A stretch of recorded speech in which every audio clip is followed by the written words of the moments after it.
Change that.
I'm gonna explain in 1 second, Josh, exactly what I'm doing for Zeni, because it's a lot.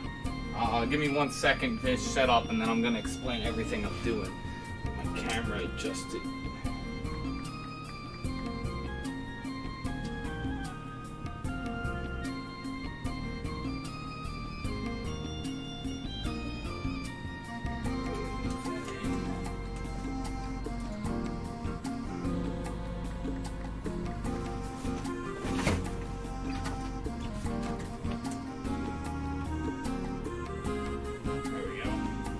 Okay, so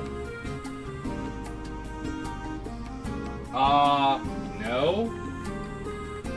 Well, no. See, this is what I hate when people say, "Oh, we'll just buy it or whatever." Okay, where am I getting the money? That takes time to farm it. So it's like, you know, you could sit here and say, "Okay, it's 6 in one, half a dozen in the other." I still have to take the time to farm the money to be able to buy it. To do it, unless I'm going to turn around and buy Gil, which I don't do, and I'm never going to do that, because that's bullshit. So, I disagree that it saves time, because, you're putting time in one area or the other. So, and two, you can't, unless you're buying the actual drop from someone who's farmed up to that NM, like you're actually obtaining their drop that they farmed, it's like I still need to obtain the drop. So no, it doesn't make sense, and I disagree that it saves time. I mean, if you're doing like merking and stuff that I disagree with and don't think you should be doing it to make money a little faster than, you know, you typically would, or you're exploiting people. I mean, like I said, no, I disagree with it. They have it there, you're supposed to do the content, so. Anyway, so like I said, so getting back to what I was trying to say, so in this I'm trying to farm up so I have essentially a total of 4 pops for, you could say, Pandemonium Warden. One of them you need just to get the 75 Mythic. So I already have 2/3. I still have to do the NMs, and I can't get the key items yet because I haven't progressed. I've just gotten it out of like Goblin chests. To get these items, or was it Nyzul? So, where's it gone? So, I need 1 pop. Well, it's basically a Pandemonium Warden pop. You don't turn it in, but you need the items just to complete the Mythic. Then, I would need to kill the tier 4 Cerberus Zeni NM 3 times for trials after you have the weapon to be able to get it upgraded to 119. You also need to get, I don't even remember what it's called, basically the Umbral Marrow that drops from Pandemonium Warden. It's like, starts with an M and it's got 2 words, MS, I don't know. But whatever that item is, you need 3 of those. Well, since I gotta farm 3 pops just to go do, like I said, get the key items, or not the key items, but since I have to go kill Cerberus 3 times just to upgrade Tizona in the process to get it to 119, I'm 1/3 of the way there for having a Pandemonium Warden pop. So I'm just going to farm the other 2 guys, so that way when I go through and do those, I'll just continue on and go to Pandemonium Warden, and there's the items to upgrade. And considering they cost 4 to 6 mil in the auction house, I think they're like 4 to 5 right now, I mean that's 12 to 15 mil I'm saving by doing this. Which goes back to my point that, like you were trying to say, it saves time. I disagree. You're putting time in one area or the other to do this. So I'd rather just do it. Plus, just for the item drops, the 3 item drops you need from Pandemonium Warden to upgrade it to 99 when you're doing the Magian trials for it. I mean, that's, like I said, 12 to 16 mil right there. So, or 15 mil right there. It would be 18 mil if it's up to 6 mil each. So, I mean, that's all money that I'm saving and everything else, along with everything else. So, anyway, let's get into it. I'm trying to remember what all I'm doing. Hi, Metsu. How's it going? Welcome to the stream. I don't have my chat. Seeing Twitch chat.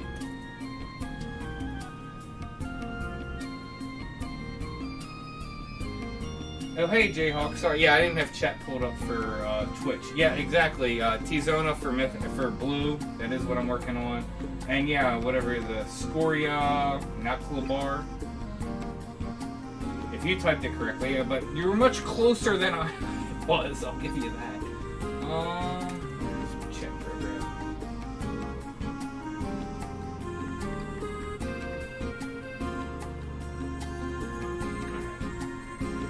Twitch chat more easily.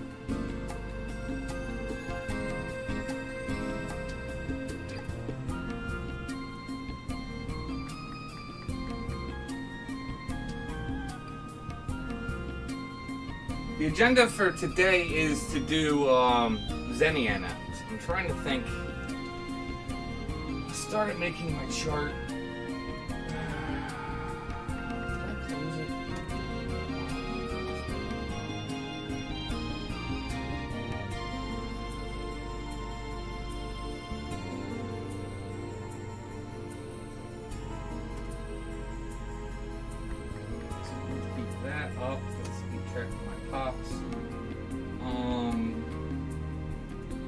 So considering I have a Cerberus and Kim pop already, let's focus on Hydra's path. Which one is that? Okay, so that's... I think I already have... Stupid fly. Alright, so...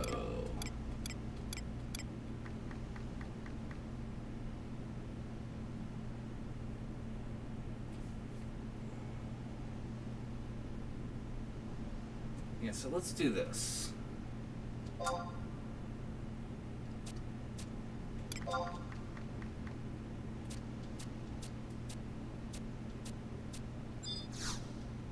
we'll do Dia, and then we're also gonna do Livet Root, Amoosh.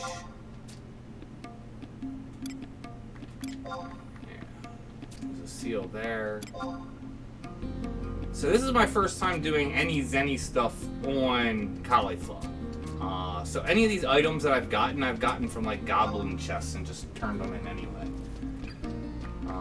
Which is definitely nice. This one.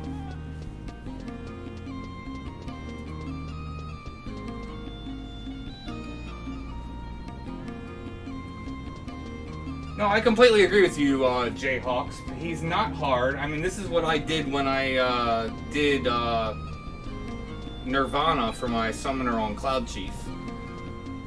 Same exact thing, and like I said, I feel it's worth it. It's like, I'm not spending any of my money, so essentially I'm saving money by doing the work. And it's like, okay, I can buy the stuff, but then again, you gotta farm the money. So you're putting in time one area or the other. I'd rather do it and keep my money. I like actually, you know, playing the game, doing content, rather than paying someone else to play the game for me. No thank you.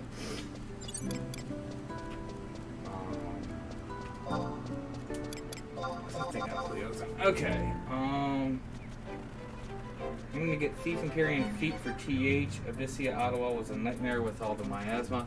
Yeah, Ottawa's always a pain, and you're still gonna need to,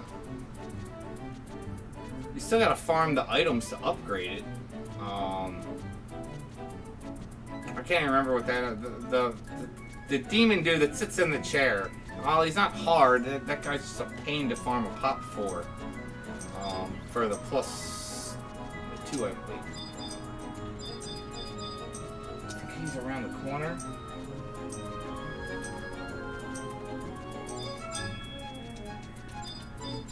It's been a while since doing this. I'm trying to remember. What the heck? Harvestman? It's not an NM I recognize. I think this is it.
I mean, you can rely on trust for magic.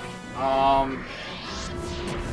would just try and rely on, because you're so off of that NM that I was speaking, you're guaranteed one of the +2 items. So if you like, you know, just go war or ninja to try and just get the procs to get to him and then go and fight him, you're guaranteed 1 drop anyway.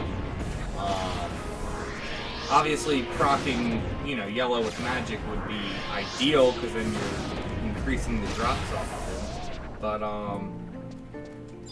like, you can make it with just doing that, because then we can just do the procs, pop him, you get at least a guaranteed 1. Hopefully you're going to get more than 1, and then just rinse, repeat. If you don't have any mage jobs, that would be my suggestion. Taking a long way, but whatever.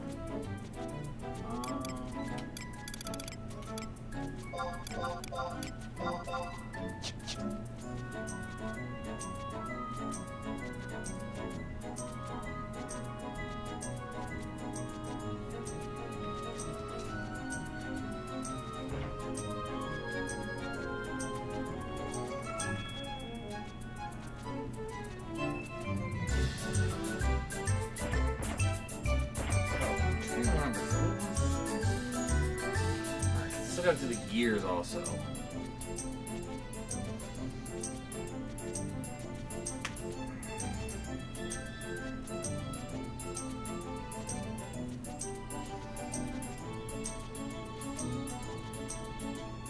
So I guess what I should do is I should go do the gears next.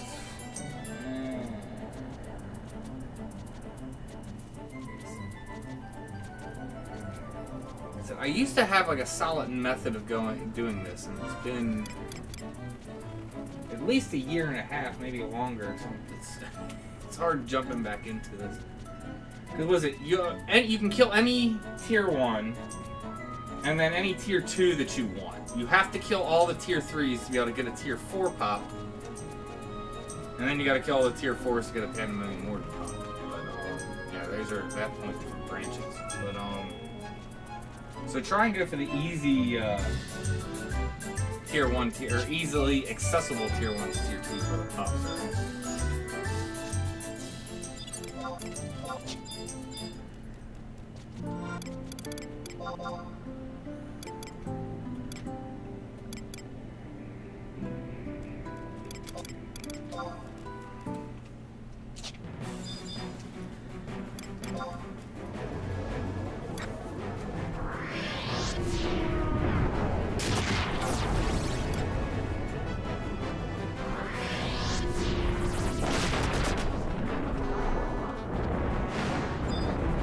I looked on my server, it's, like I said, right now they're going for like 4.5 to 5 mil right now. I've seen them up to 6 mil, and yeah, I'm sure they've been up to 10 mil at some point, but, you know, obviously, I'm going to quote the price that it's currently at right now as if I was trying to buy it today. So, like I said, we're talking 4.5 to 5 mil right now, so... Again, so at best, if you're really like snipe and get a undercutter, I mean, you're talking somewhere between, you know, 12 and 16 mil. I need to set my home point in Whitegate.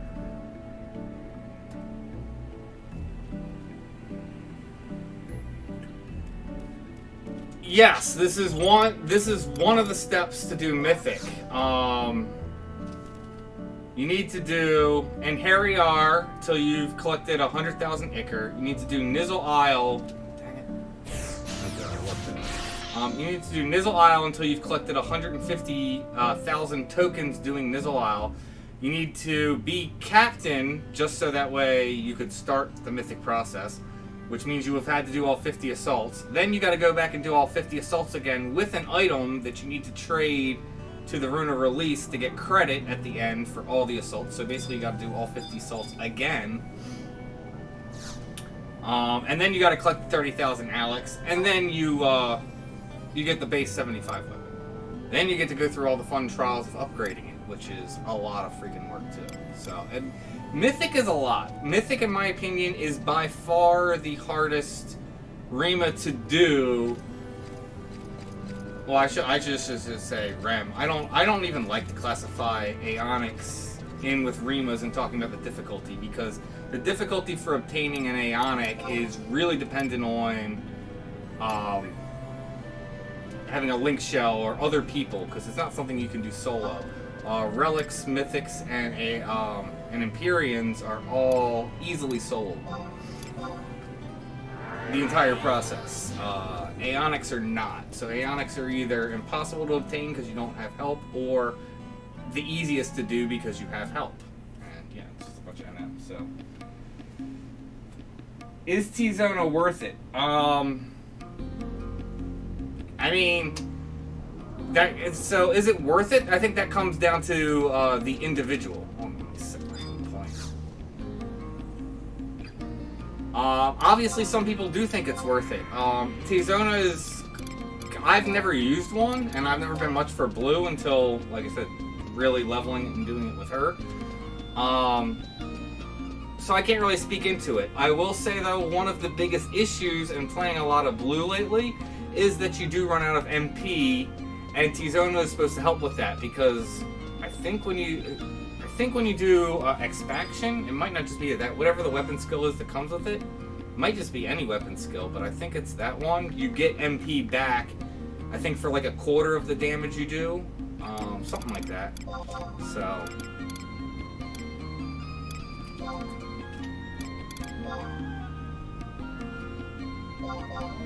what? It's proof positive.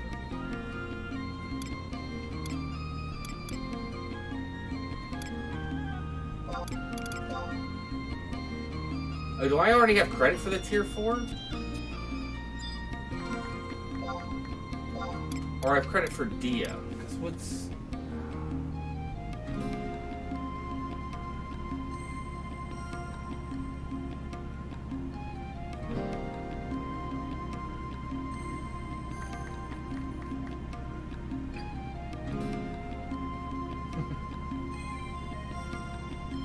Yes, mark restrictions definitely does suck. I completely agree. I think it should be like triple the cap what it currently is.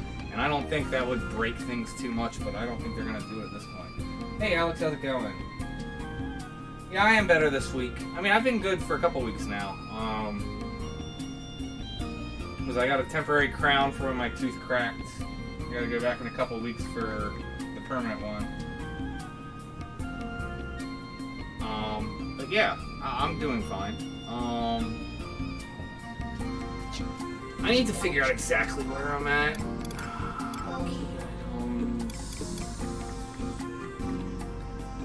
Is this gonna be under temp? Okay, yeah. Where's my chart?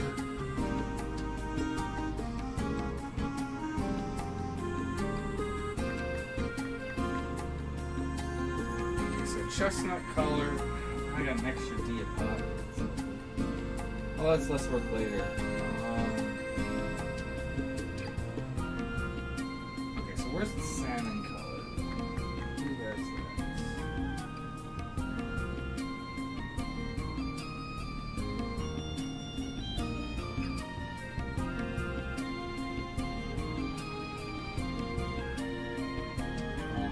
what?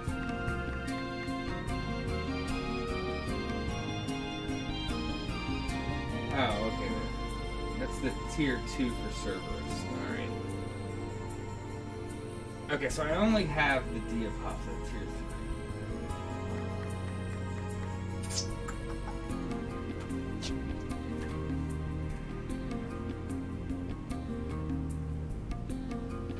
3. Alright, yeah, let's do that.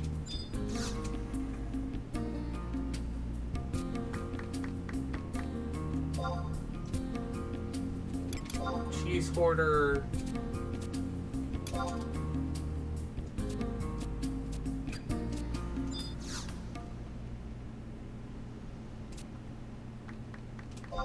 And then we want the gears. I remember the gears. Well, none of these are difficult. The gears just, they're annoying and just suck. That's like Hydra sucks for this too, where you just gotta wait until he does a TP move to regenerate his stupid heads.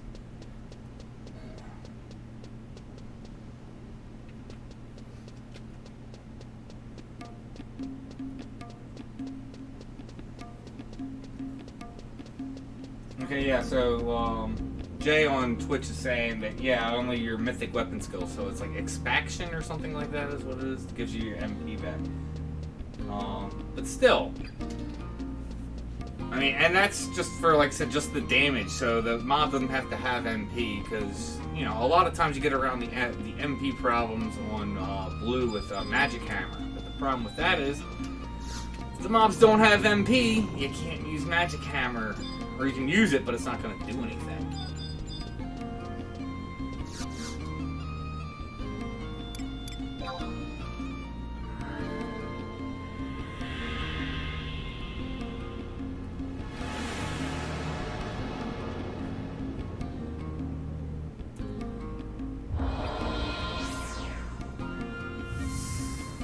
Further along with Hydra than I thought. Probably go do him soon.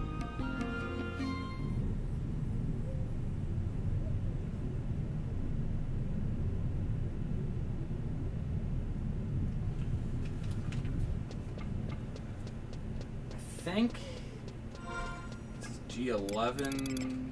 Yeah. See, I thought the gears was to the south.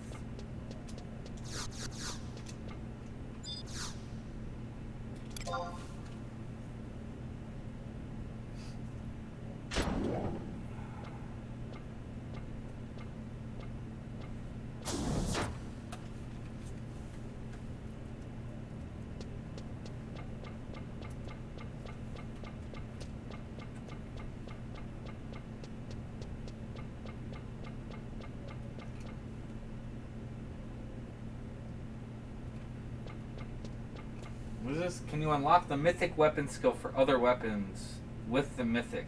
Or you need to do the weapon skill points on the Vigil weapon? I honestly don't know. I would think you need to do it on the weapon, just the base weapon you get from the drop from Nyzul. I know that works. Am I going the wrong way? No. So I don't think, like... Well, plus, if you have the, like, Mythic... So it's like... Because the thing is, once you have the Mythic, then you have the weapon skill as long as the weapon's equipped. Now, I think it would still be better to unlock it anyway, because if for some reason you don't equip the weapon for if you have other options, you know, that way you still have the weapon skill just for options. But I believe you need to do it with the, like I said, the direct Nyzul Isle drop is what you need to do to unlock the weapon skill to do it with any weapon. But again, if you have Mythic, then you have the weapon skill just by having it equipped. So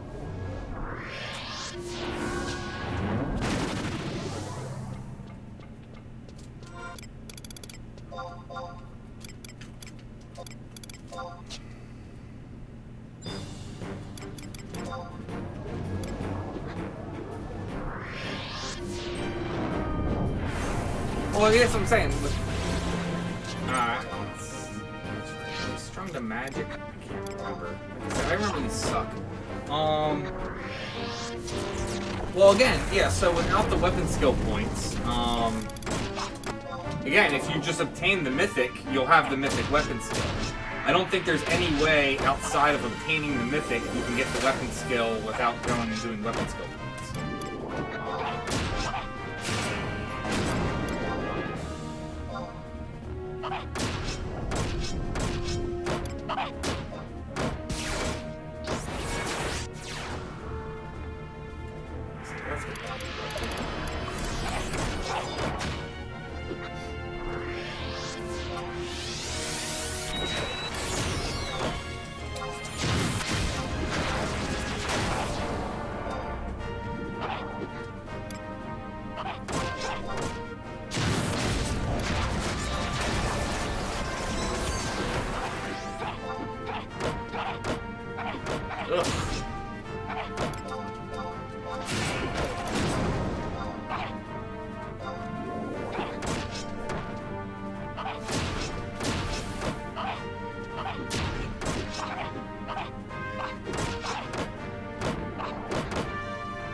So, I mean, you're obviously welcome to do whatever you want, Alex. My recommendation is, I mean, yes, you would get Morgan Rhyme just from getting the weapon, and then by having that weapon equipped, you can do it.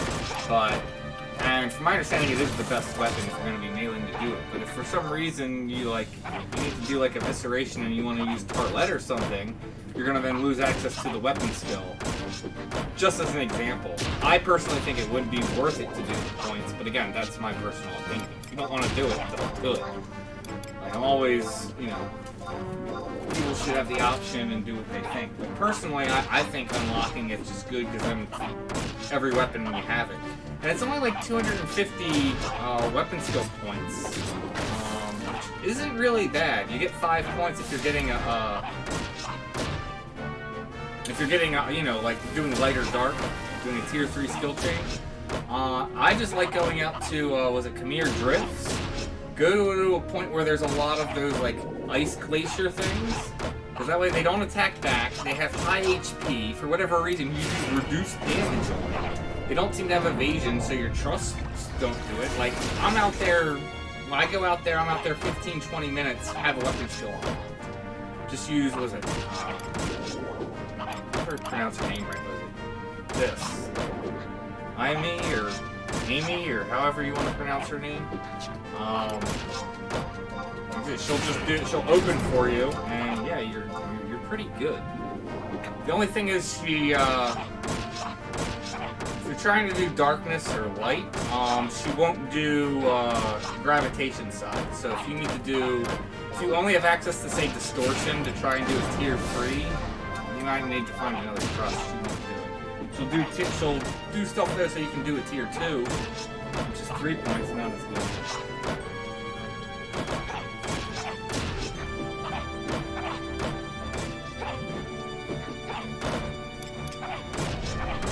Yeah, but this was out long before they started doing Empyreans, where they had the multiple branching paths, because you could get whatever Empyrean weapon skill back in the day before we could even unlock only 2 different weapons.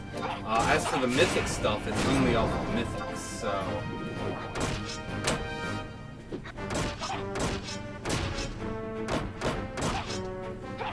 Well, there you go. But like I said, personally, that's what I like doing. Just go out there with Cat Taste. And, is that a tome? What is that?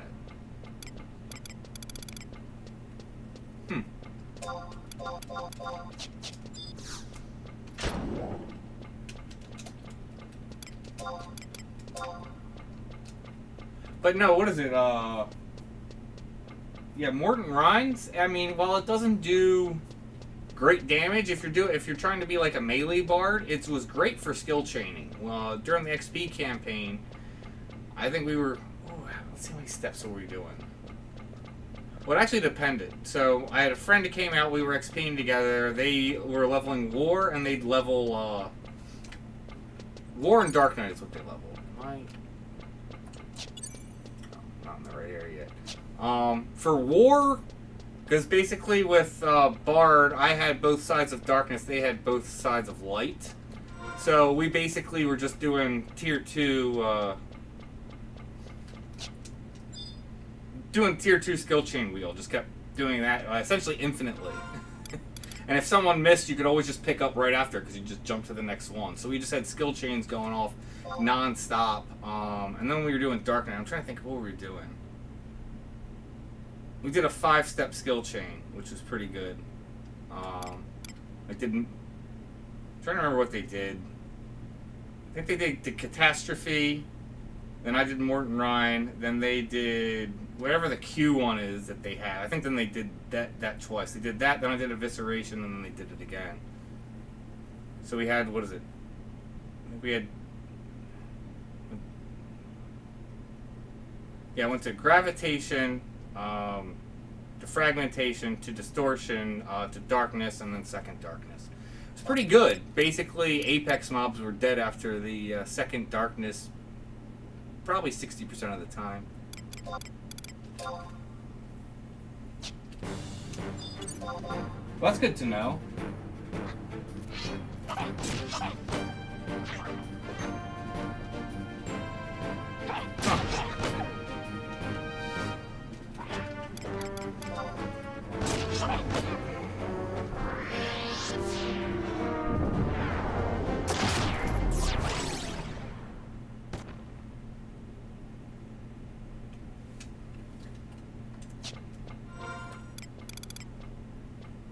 Well, no, because it went gravitation to fragmentation to distortion to darkness and then a second darkness. Is basically what we did. From distortion, it would have had to go to fusion to keep staying on the tier 2. It would go to fusion, then gravitation, and keep going around in that circle. Because that's the only way you can chain tier 2s together is to go in that order. Is gravitation, fragmentation, distortion, fusion, gravitation. And to keep going. That's the only way you can keep doing tier 2s in a loop, is to go in that circle. You, of course, can start anywhere you want and end wherever you want. Now, I remember the whole controversy with Pandemonium Warden 2, where there was a link show. I'm trying to remember, was it 3 days? Were they fighting it nonstop for 72 hours? I can't remember. I remember it was over 48 hours that they were fighting it, and then the media got all freaked out. They're like, "Oh my gosh, people are killing themselves and not going to not school, but they're not taking responsibilities. They're fighting mobs for days on end and stuff like that." Man, SC's like, "All right, you have an hour to kill it, and then it depops." It's like, really? Now I do remember people were passing out, but then again, if you stayed up. I don't know. I remember going on, it was like a retreat with a group of friends. This was when I was just recently out of high school. I had a bunch of people around my age. I think I slept 2 hours the entire weekend. Like, we left Friday afternoon, and then we got back, like, Sunday evening. And I think from that entire time, I think I slept 2 hours the entire weekend. And yeah, when I came home, I slept for, like, 18 hours straight after that. So, like, been there, done that. But that was also with physical activity going on to help me stay awake. Because I remember at one point we, like, went riding bikes and stuff. But yeah, just sitting there playing a video game for that long straight, yeah, I'd be passing out too.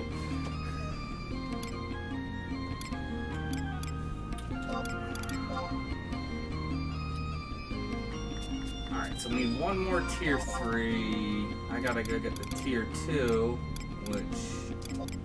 go do that now.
I was back in 2008 when that happened.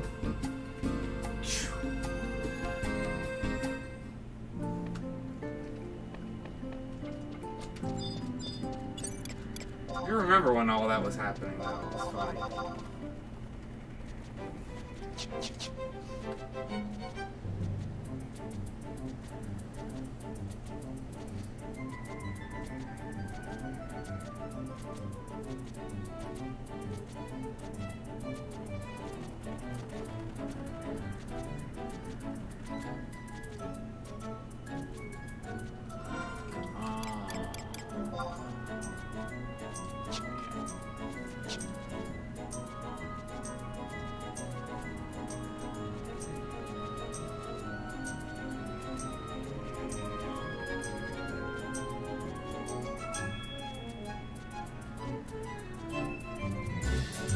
I missed your comment out. So when you're at your 3-step, did you have a Bard and or Geo though?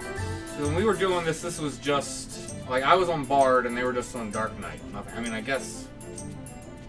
I was the Bard, but meleeing. But I mean, we had no one else. We were just using Trust at that point. It was still, like I said, they were still dying relatively fast. You throw a Geo in there, they die even faster.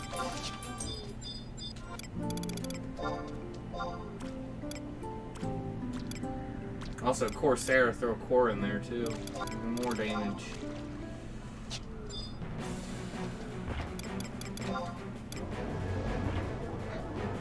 Yeah, we got a Geo. Yeah, that makes sense.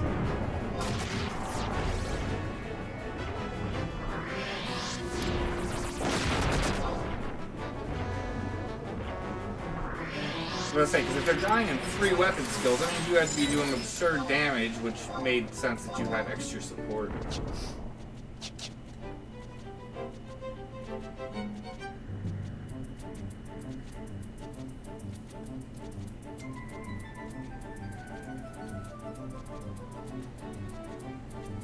Nice. Yeah, and then how much was that doing of the skill chain? Skill chain had to be like 50, 60k. At least.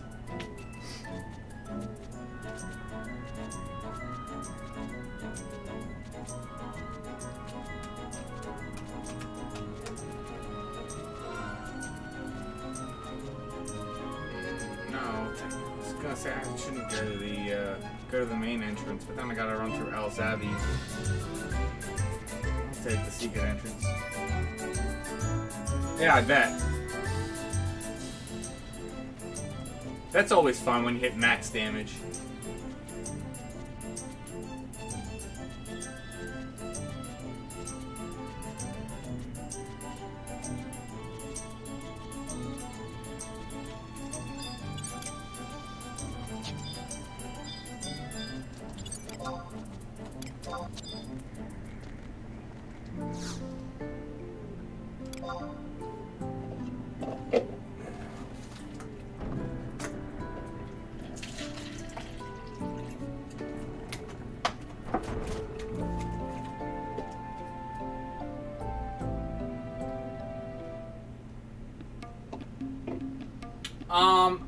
I think people just prefer, because they get TP so fast, just to spam. But no, actually it's saying, because you, like how you phrased it, just, this isn't picking on you or anything, but it's saying, do people not bother with skill chain? Oh, never mind. Or do they not know how to? I mean, for a second I thought you said that it was, or was skill chain not worth it, but that's not what you said, so, correction on that. I think it's more people just rather just spam their weapon skill and not worry about it. It's just easier that way, but I mean, skill chaining's very much worth it, and honestly, they really should, because you'll do more than double damage if you're consistently skill chaining all the time. You can even get higher multipliers depending on what steps you're doing, plus if you throw in an Aeonic there and you're getting either Umbral or Radiance. But no, skill chaining is definitely worth it, and people should be doing it. So yeah.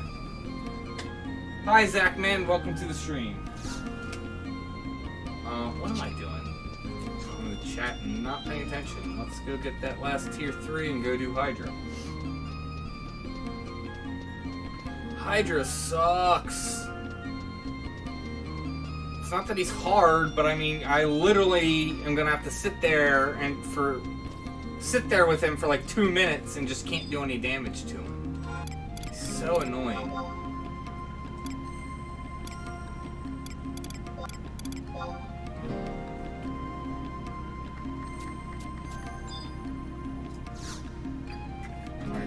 The other one? Yeah, I would say they didn't know how, or just too lazy to do it. Alright, yeah, I gotta go back at horse just ahead.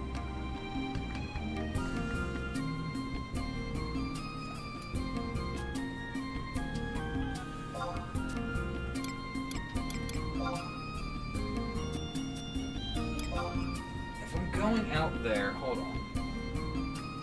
I want to get a pop for the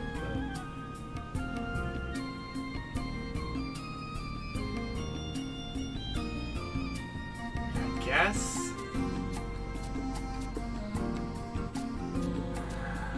I'm gonna have to get more pops anyway.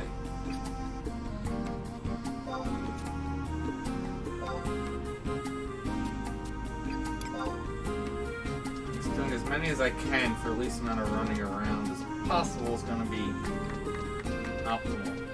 Not that this is optimized at all. Yeah, the regrowing head thing, exactly. Yeah, like I said, it's not hard, it's just annoying.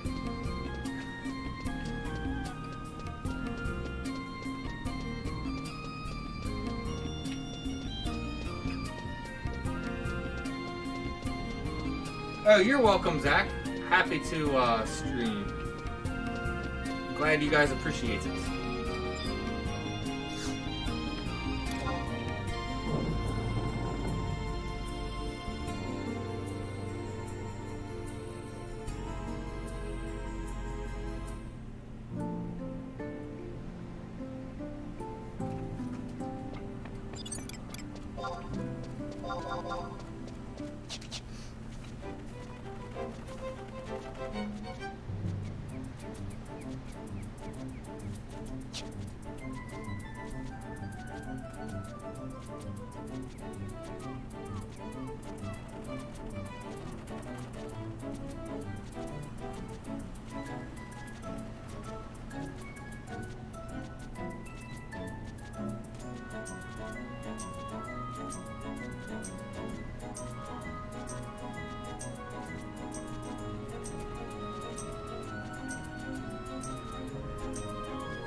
Oh, well, thank you.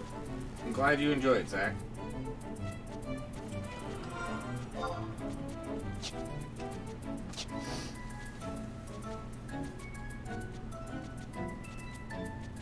Alright, so let me start thinking what I want to do next. So I have a dexterous pop.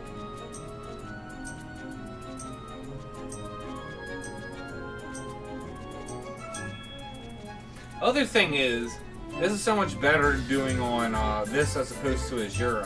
On Azura, I did things kind of weird because when people were constantly spamming it, it pushes up the Zeni cost. So I know people would do like, you know, common tier 1s, and they're costing like 6k Zeni when they should be 1k Zeni. So looking over this, I'm not sure what I want to do because I think everything's going to be minimal price here for Zeni pops. But that was not the case on Azura.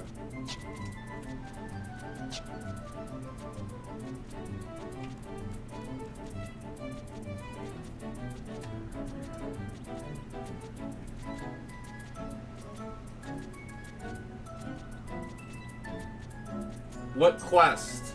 And it depends what you're asking for help with. Like, I don't mind helping, but I also don't like giving like blanket help because I prefer to help people to be able to help them to be able to do it themselves. That way, I'm enabling the person. I don't like when someone asks for help where they're asking me to come do something for them. I don't like doing that because then I'm enabling you to basically be a leech. You got to leech on someone else, and I don't like that. I don't, like I said, I'm happy to give advice and help out so that way you can do it.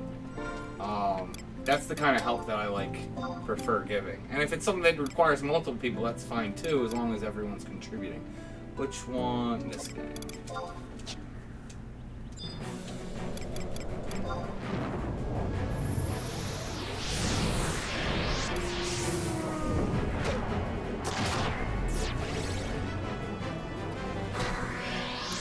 Like I said, I mean, ask what it is. I'll do what I can to help you out.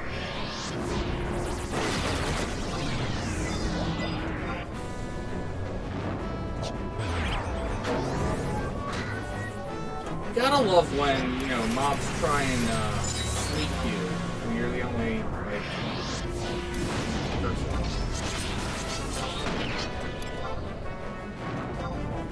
I don't have to say stuff.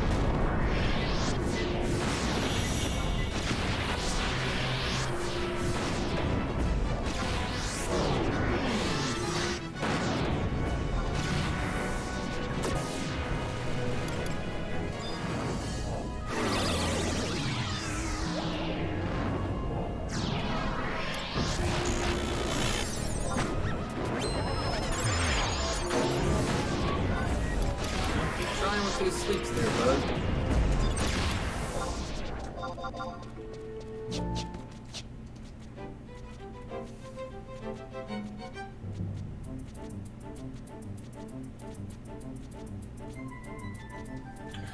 Well, what is it? Ogie, you're not far off if you, cause that's what the name is based off of. So, if you want origins on the name, give a whole story. This character was originally just a mule that I had for years and years. We're talking way back to 75 days.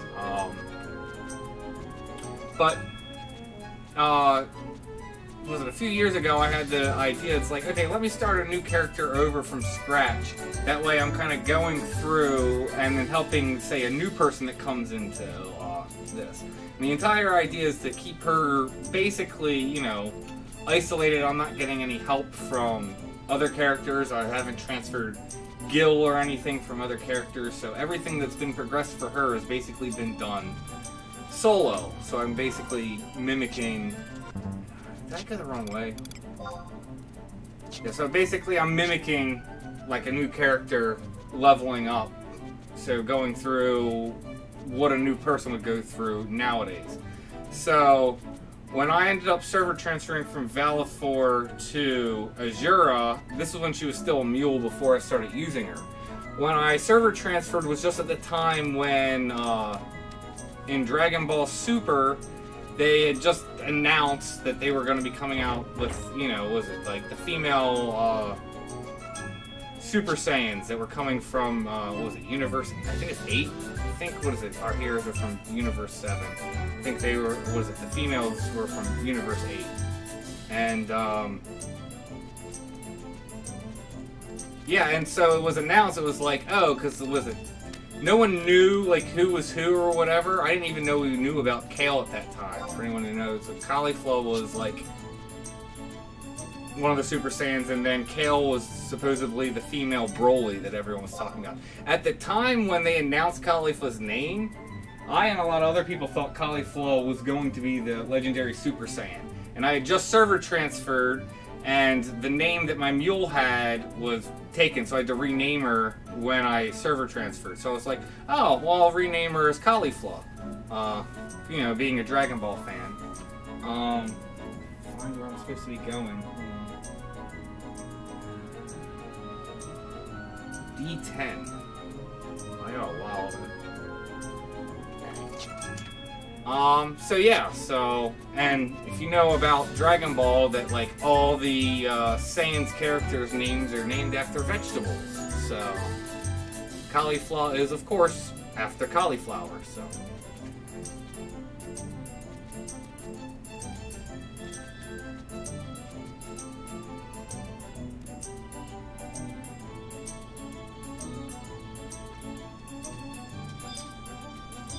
Oh yeah, Dragon Ball is freaking hilarious.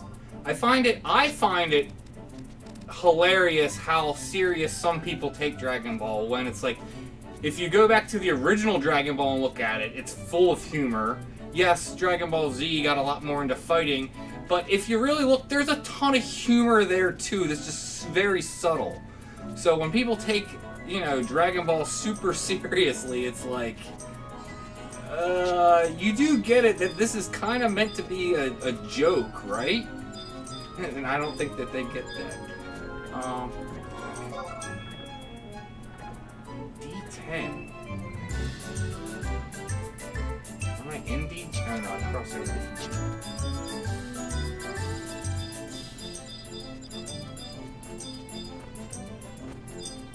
I don't remember where this top is.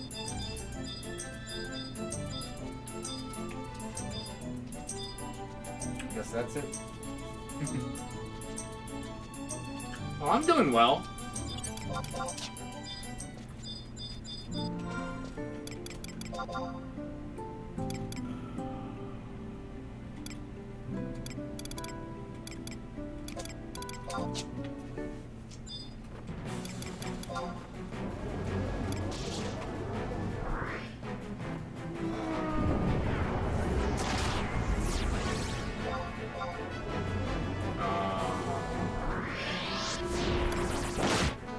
I wonder why Temporal Crush healed it. I thought they only heal from wind damage.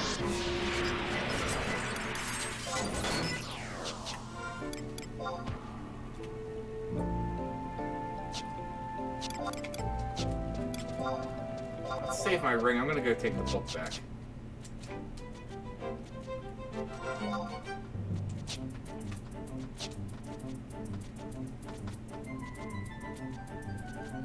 I mean, right now I'm on blue, but I have every job leveled to 99. In terms of jobs that I have geared and are like ready to do anything, let's see. I have War, Thief, Paladin, Blue Mage, Bard, Corsair, Scholar. I think that's it. Oh, and Red Mage. On her. On Cloudchief, my main character, who at this point I kind of considered retired because I basically only play Caulifla now. I mean, geez, he's was it Ninja, War, Thief, Paladin, Summoner, Scholar, Black Mage,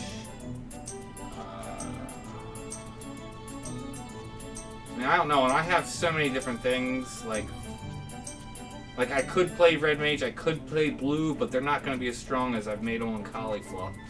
What other jobs do I know I have other jobs. I haven't done ranger yet. I would like to do ranger at some point. Roshi is the JP word for master. Let that sink in. Yeah, master. You gotta love when they do stuff like that.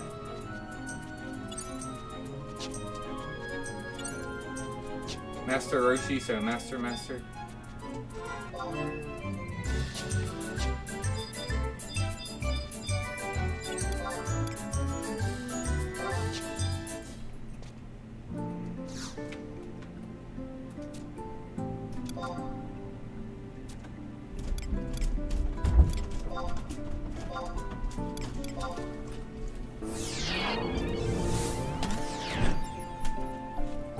Yeah, mythics are a lot. Mythics, like I said, I think mythics are by far the most work and the hardest to make out of rems, out of rem ultimate weapons. Still completely soloable, but it's a lot.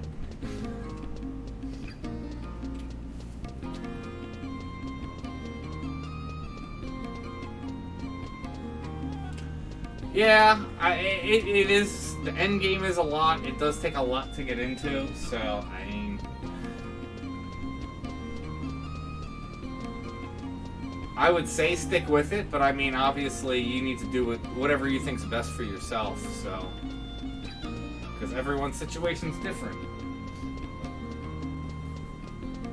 Oh, it's my fault. Yes, I put a gun to your head and forced you to start playing 11. You need to play 11 again, or bad stuff's gonna happen to you. Throw that stuff away.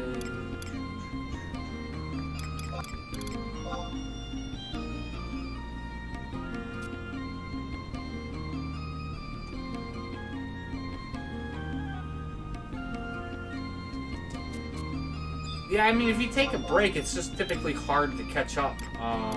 Not that it's hard to catch up, but I mean, it's just a lot, and it can get overwhelming. It can be like, I don't even know what to do and where to start. It's definitely a lot.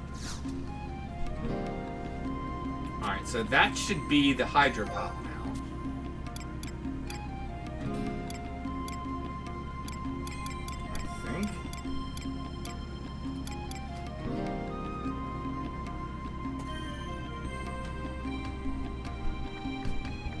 Yeah.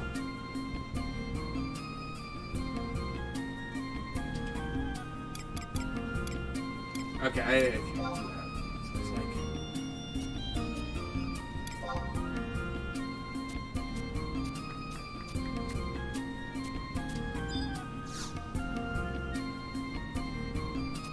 Can I now get the key items? I still can't get the key items. Like, really?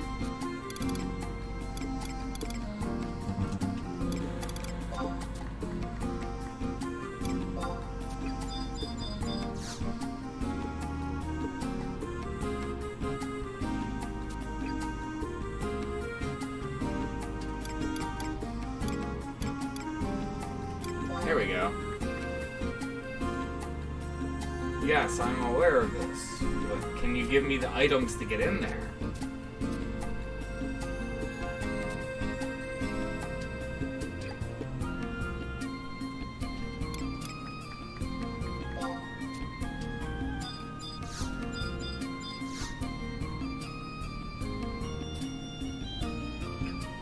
Okay, there it is. Okay, so you just need to talk to Rio about that. Alright, let's just pick them all up anyway.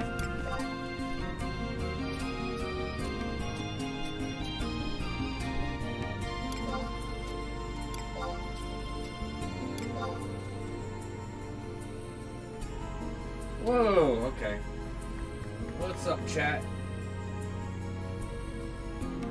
Yes. Like, I go back to the screen and just urinal.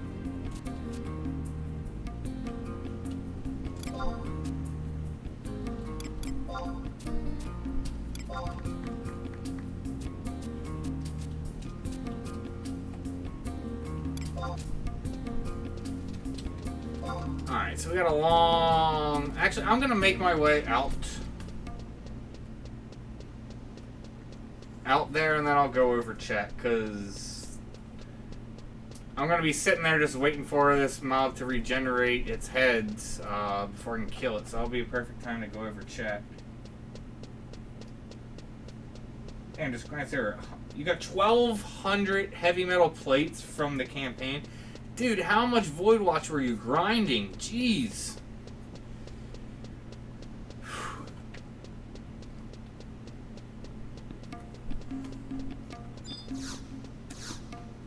I mean, the real question is, how many pops did you have to do to get the 1,200 plates? That's the real question.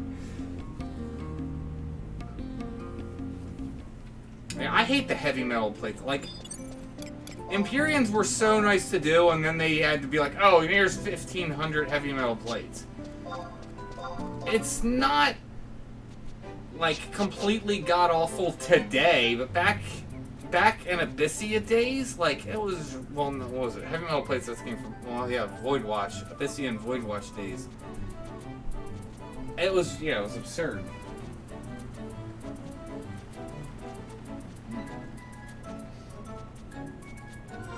So, if I remember correctly, it's down there.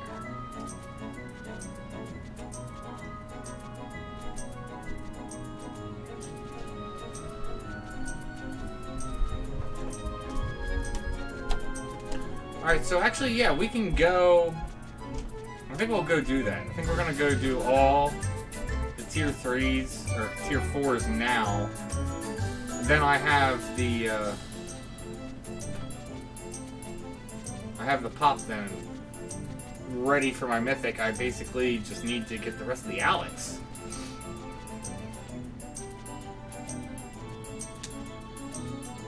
And so like I said, I'm slightly over half. I need like 14,000 and change of the Alex, and I need like, I don't know, 5,000-6,000 Nyzul points. Been doing Nyzul with a friend, and it's been going really nice. I think, was it the best we did is we went from floor 96 to floor 22. And I got, was it 12,000 tokens? Awesome. 12,000 tokens from one run was definitely nice.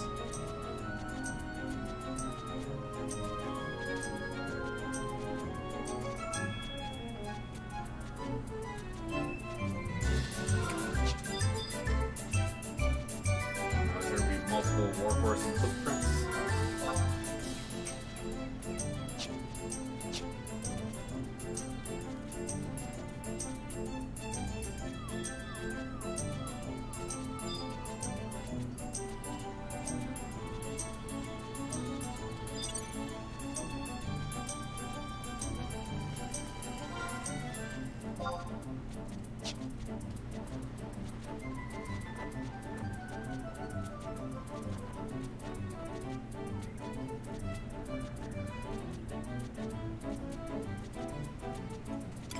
Actually, how much Zeni have I burned so far? Not a lot.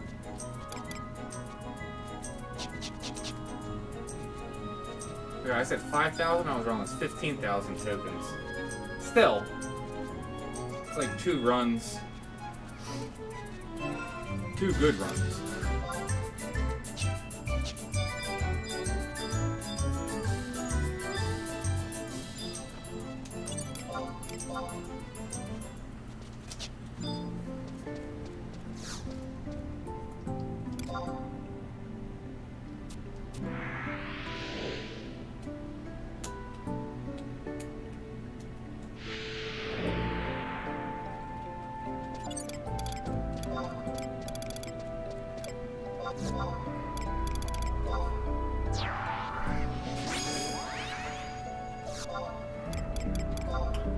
These guys, but we're just gonna make it easier.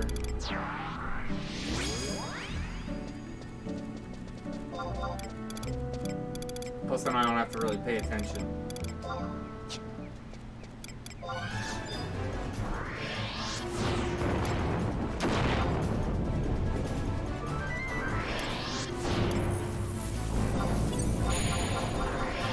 Alright, let me look over comments while we sit here for about 5 minutes and let this thing die.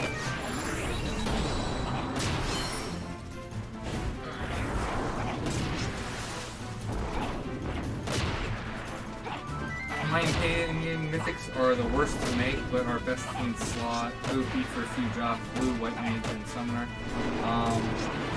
Yeah, I kind of agree with your comment, but I think you could throw a couple more jobs on there. I'm trying to think off the top of my head.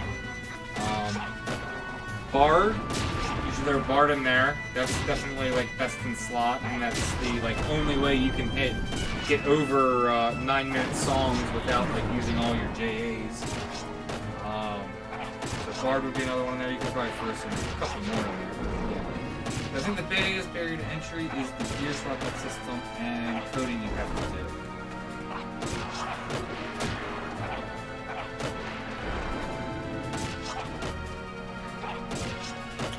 I mean, yeah, understanding the whole gear swapping system and then trying to...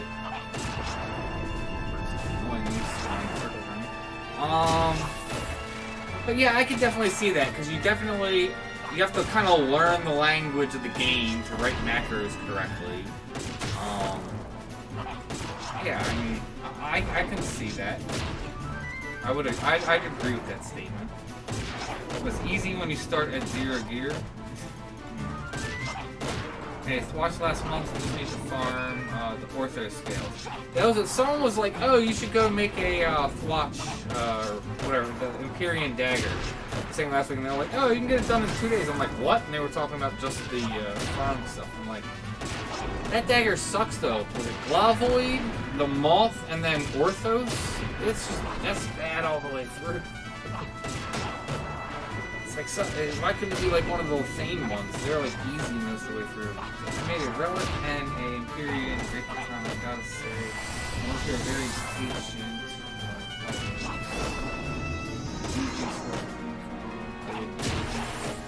Well, I mean, the thing about it is, it's pretty easy to make money nowadays. There's so many different events. There's so many different types of currency that are all valued and sought after.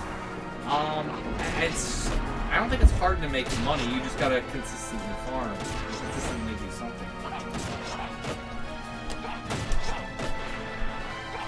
So money really shouldn't be an issue, it's just a matter of putting in the time and effort. It's not like it was, like, back in the days, if you had 5 mil, that was a lot of money.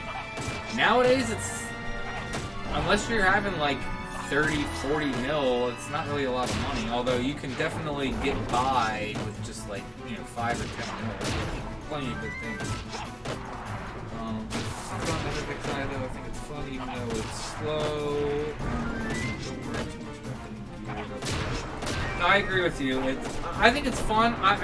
There's no other game that seems to try and have the synergy that you tend to have with 11. And I mean, in 99 days, it's not...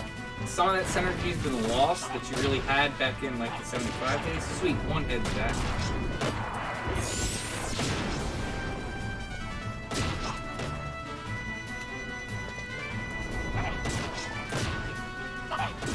Wait for the other head and that's done. But no, I agree. It's like you don't need to, like, some people just want to get done gearing right away. I mean, the way I see it, again, it's all about the journey, not the destination. So, I mean, you should be enjoying the path going along. Punch my heart. How hardcore is the hardest endgame stuff? Like, is there only a few people in the world who don't? No, at this point, it's accessible to pretty much everyone. So, the current endgame hardest stuff, we're talking Omen.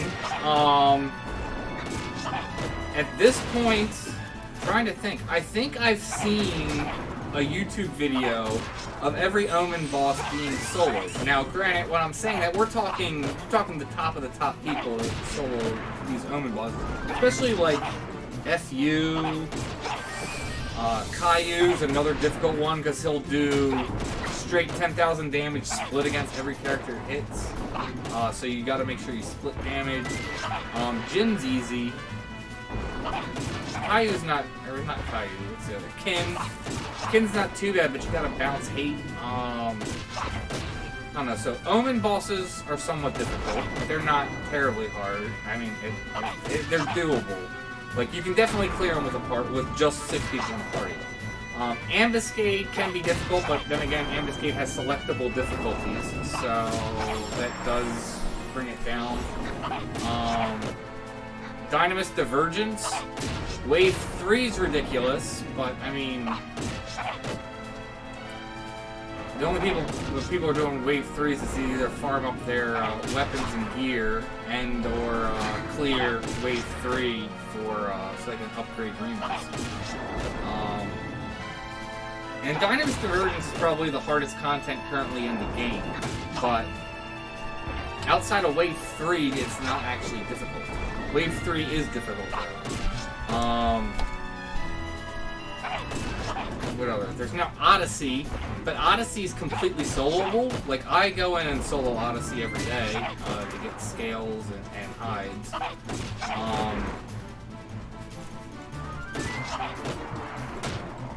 I mean, pretty much, high tier battles, a lot of them are easily soloable, but you can obviously team up with some people for it, but they're easy. Unity NMs, same kind of deal.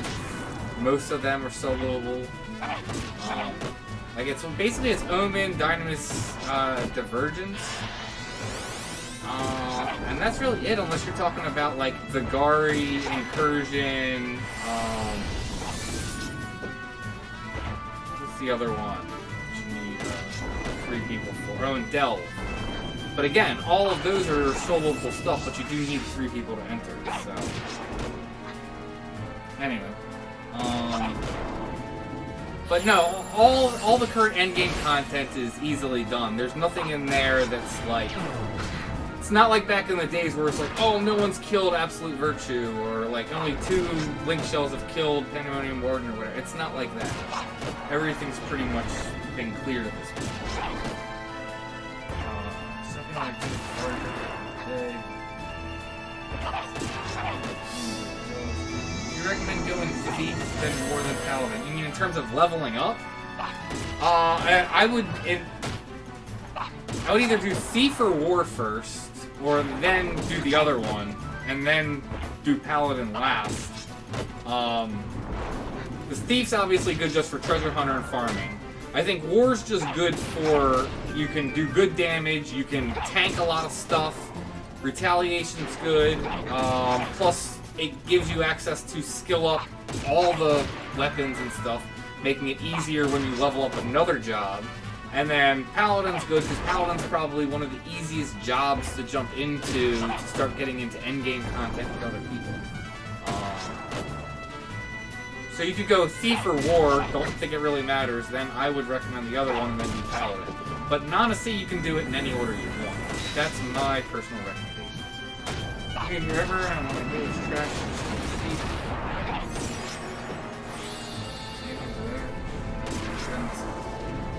Friends help back then. Well, yeah, you definitely needed.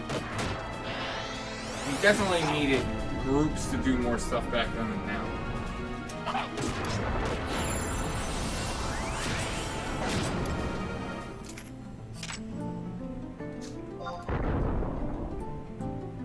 All right, so we got the Tin and Fang, sweet. Let's go do the other 2. Then I'll have the pop, and then I'll start working on more pops, because I'll need even more pops. Let me mark my spreadsheet off.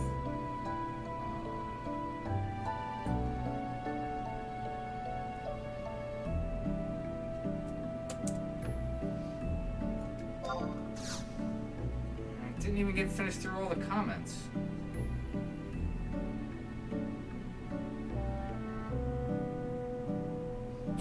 But yeah, like what Liz said, Dynamis D is the toughest thing right now, but yeah, you definitely need a group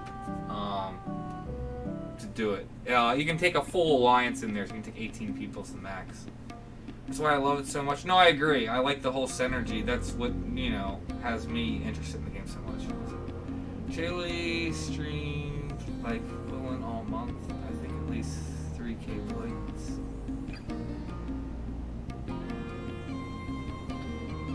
if that's all you did all month, but again, I would get bored after a while doing the same thing all month long. Friend working on Tizona used all his void stones just to get to 1200.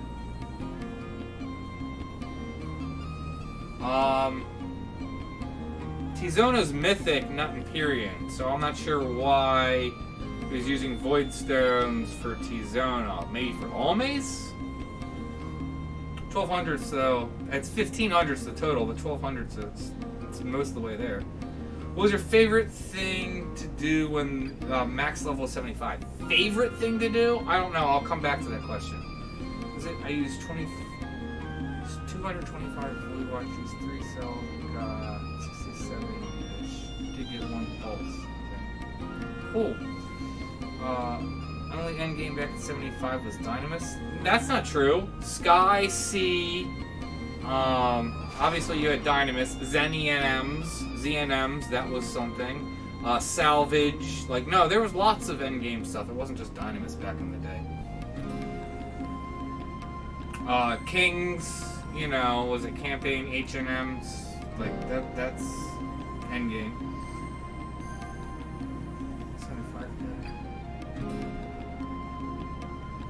Missed this game, just don't have time to catch up. Fun to watch and relive. Yeah, it's still an MMO, it's still very time consuming. Use 1k void stones. 1,000, you popped 1,000 Voidwalker NMs to finish your cheese. I believe it though, been there. The thing about it is, it was like the first time when I was trying to get my, was it Yukon upgraded? Back on cloudchief, because that's what I did. I was like, when I was like, I want to get this done, I want to get this upgraded, and that's what I did. Is I spent all month grinding Voidwatch. Ever since that time, though, I've not been able to do it more than like a few days during a campaign, because I just get like so bored of it. You need someone like a Saiyan Scouter instead of reading power levels, read comments. There you go. That would be the comments go by. Yes, Glavoid is a pain. Bots are farming, yeah, for Orthos, yeah. Orthos was always a pain. But I remember back in the day, again, I was working on Yukon because Orthos was for him. For the Tiger, if you just go in the zone, just get 1 Amber Light, and then after that get nothing but Pearl, you actually can get the Tiger King hides out of gold chests at a decent rate. So, something I might try. Really not fond of the people doing the 6-box solos. I agree. I mean, I'm anyone who wants to do it, that's fine. I get the point of multi-boxing, but one, you're using a you're using third-party programs or malicious tools to be able to do that, to be able to 6-box. And again, I don't really feel the appeal of paying for 6 accounts a month. Like, no thank you. But still cool some of the stuff they do with it. But again, it's like you could just do that with a party. Is crafting still a big deal? It's not as much as a big deal as it used to be, but yes, it's still a big deal. Like the Dynamis Superior 5 weapons, they're crafted. You're still using cursed gear that you gotta get, you know, you want to typically get the HQ cursed gear off the auction house, and then you gotta get the abjuration. So that's still big. Like, yeah, crafting is still very much big, it's just not as big as it used to be.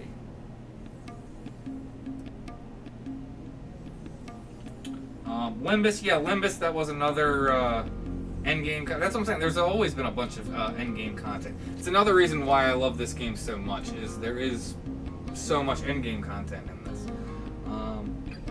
It's pre-salvage, but again, there was still Sky, there was still Sea. Again, just going and farming gods in Sky, that was endgame content. That was something that took hours. Same thing for Sea. So yeah, and Sky was out before Dynamis was out, so not Sea though. So anyway. But no, I definitely love Dynamis. I know Dynamis was like one of the big endgame events that think most people really liked. Yeah, lots of group activities, 75 cap, agreed. There was a ton. Remember the Soul Trapper thing? You actually have to go do the Soul Trapper thing to get Zeni. I did that earlier pre-screen because I didn't want to just sit there for 3 hours taking pictures with Soul Trappers on stream. That would be extremely boring. So, but yeah, I did that earlier today.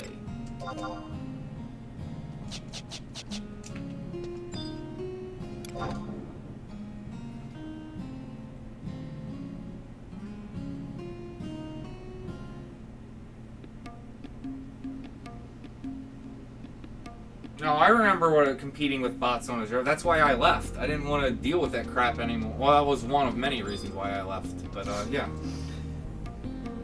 you know, and I remember even when I was still on the server, people just botting Voidwatch. You literally have people just standing there by the thing and just spawning mobs. Yeah, as soon as the Planer's Rift, they would just immediately spawn it and just bot it all day. It's like, wish SE would do something about that.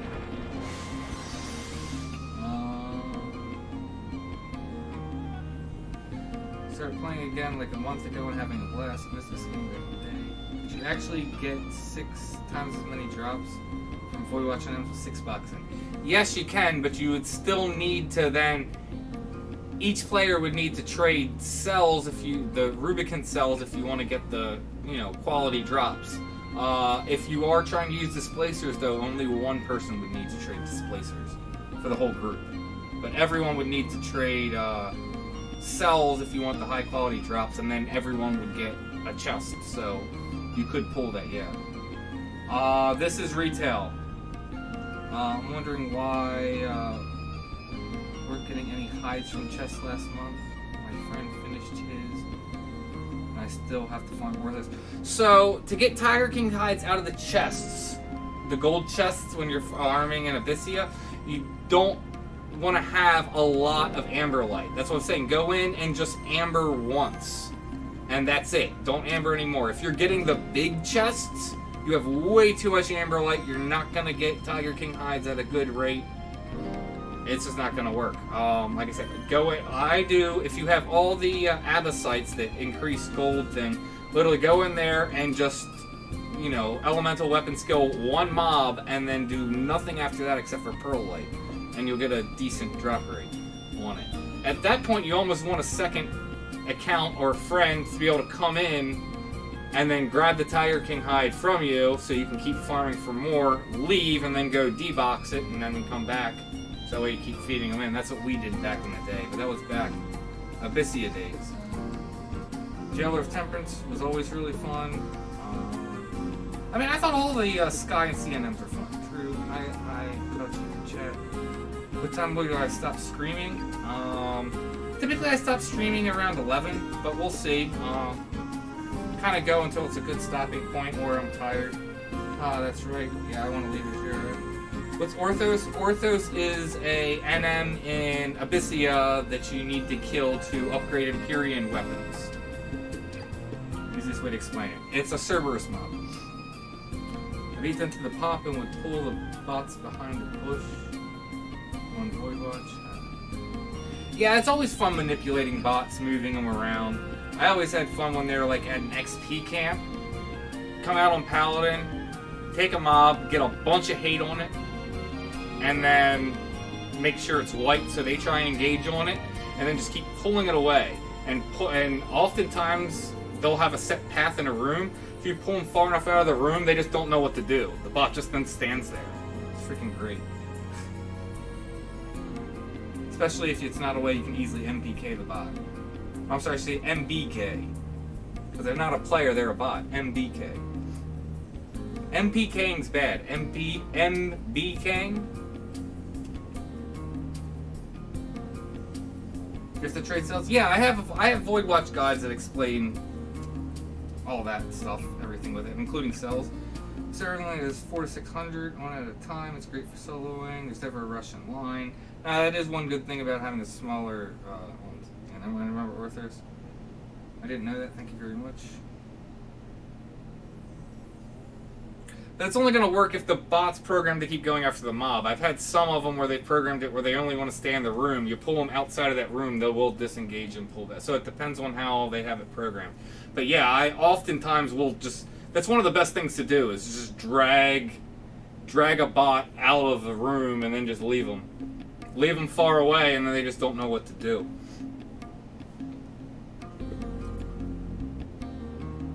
Pretty easy to do too, but you also got to make sure they don't kill the mob. Like, you got to keep it just out of their range so they keep inching up.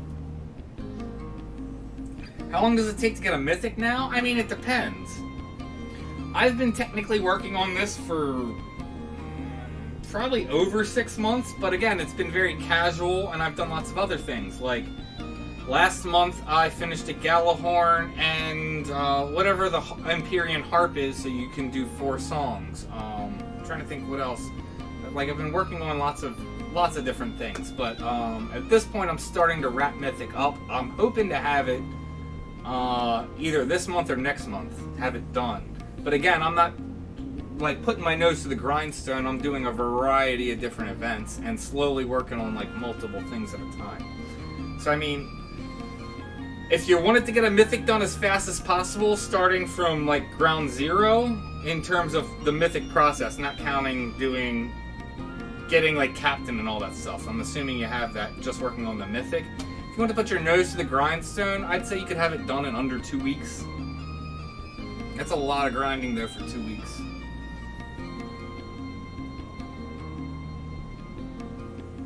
Where can I go from level 1 to level? If you're level 1, you should literally just go outside your starting city and you'll find mobs to level. And just, you should be leveling in that area from somewhere from like 10 to 15 and then start going out. Then going to where the crags are, like Lethane or Tarongi or Constituent.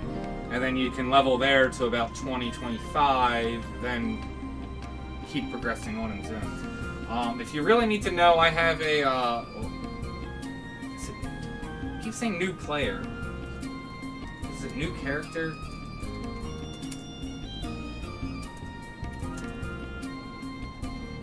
Should get back to, yeah, so I have a whole guide series called New Character Walkthrough. So it goes through all of that stuff. Zachman, if you, you want to look at that and it follows and it kind of tells you where to go and gives you the general directions. How do you get the time remaining on Signet? Okay, so to get time remaining on buffs, there is a command for it, but I mean, I just go into config. I think it's miscellaneous 3. Yeah, miscellaneous 3 right here. Timer display on. It's default set to off. It literally goes to go in there, click that to on. I like having party icons display status on also, as that when you target another player character, it'll show you the buffs that they have, which is fantastic for support jobs.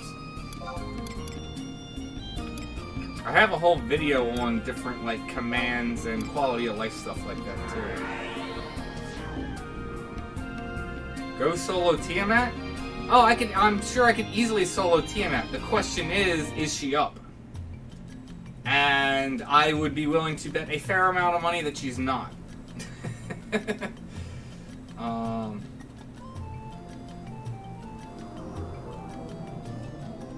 Alright, so we caught up on comments.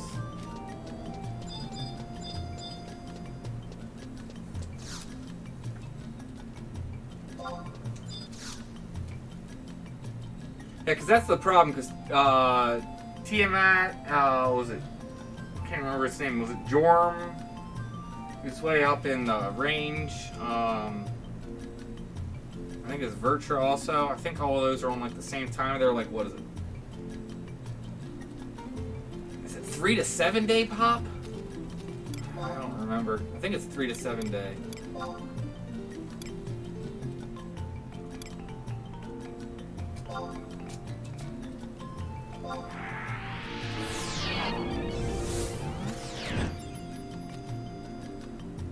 Oh, you're welcome, Justin.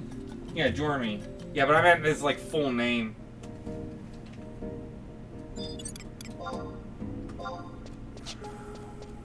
So this is for Kim. Speaking of that, is Kim up? Probably not.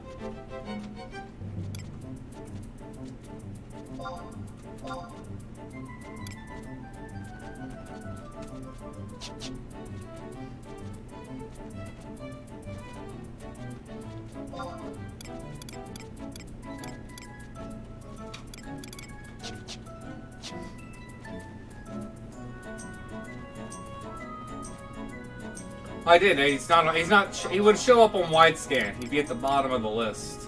If he was up, he'd be under. So he's not up.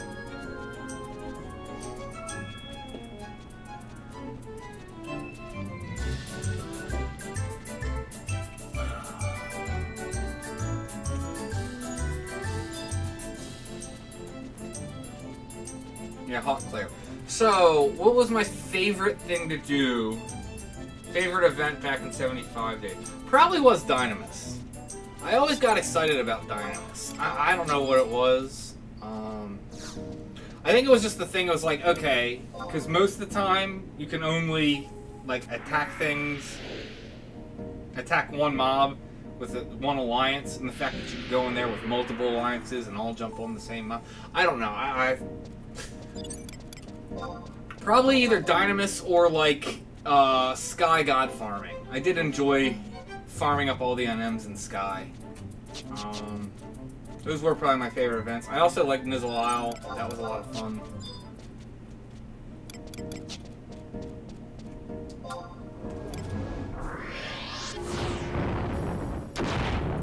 No, you can't augment or modify those drops. However, a lot of those NMs, including like Chimera, Cerberus, and all of them, they have NMs. They're called Unity NMs, and they are basically item level versions of these old NMs, like here.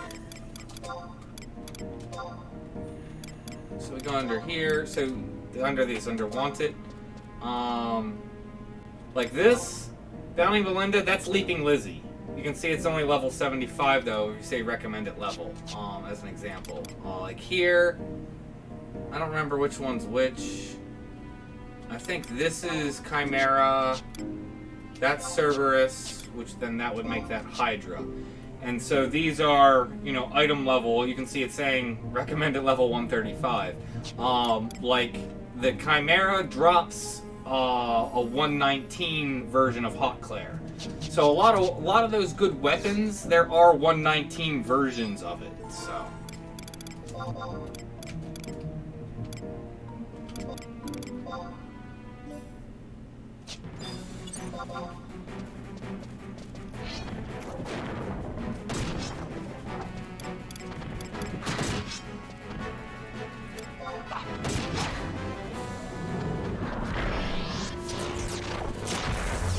yeah, Kieran was always fun. I agree. I always loved fighting Kieran. Especially when it was like those 2-hour Kieran fights where basically you have an alliance that's a kite party and you have another alliance sitting on the side waiting for Kieran to pop the gods. You go and pull the gods and then fight each of the gods. Then once they're all done, you have like all the black mages trying to get in the main party and like nuke it down as they're kiting it around. That was of course before Zerg days, took me way back. Still, I thought it was fun. Some people might not agree, like a 2-hour NM. Yeah, and Harrier was a challenge. Remember we would use a bunch of rangers. Or Odin. What items do they drop? Oh, we talk about the NMs. Like I said, they dropped 119 versions of the same items that they had back in the day. Alright, let's go do Cerberus.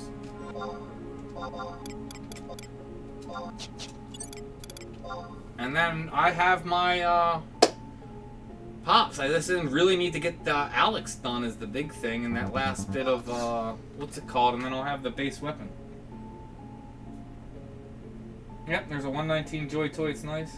This part of the new NMs is not having to compete. Yep. what Wiz said is that you can just, as long as you have these Unity accolade points, which they're very easy to get, and you can just, as long as you have points, you can just keep. Actually, you can pop it without points as long as someone else has points, but then you won't get a reward. You have to use points to get a chest for rewards, but yeah, they're pretty decent.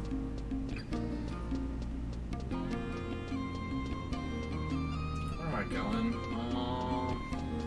Go use.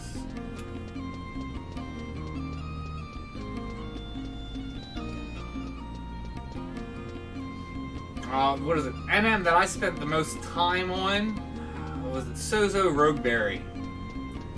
Or obviously talking pre 100% Thief Knife drop. F that NM. I think I went like something like 0 and 70 something on him.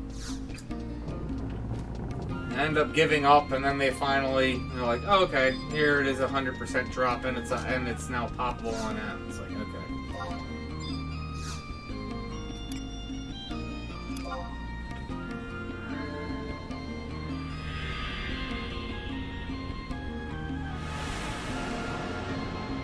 Yeah, getting Crimson Legs, getting that movement speed from Kier back in the day, that was huge, getting that abjuration. Oh, they're still competing, it's just, it's very much changed. It's just not what it was. You're not, like, competing for pops most of the time. You'll find some things where people still compete, because a lot of times you can team up, so you're not even really competing. But there's still a tiny bit of it. I know that was a big part back in the day, was just competing for pops for any different number of things. Just got back with my friends, and dang, it's really easy to level up now. It is. The way I saw it back in the 75 days, it was two separate games. You have the game of getting to Endgame, then you have Endgame. So, like I said, two completely separate things now. Now the leveling up thing, it's a joke. It's not even like what it used to be.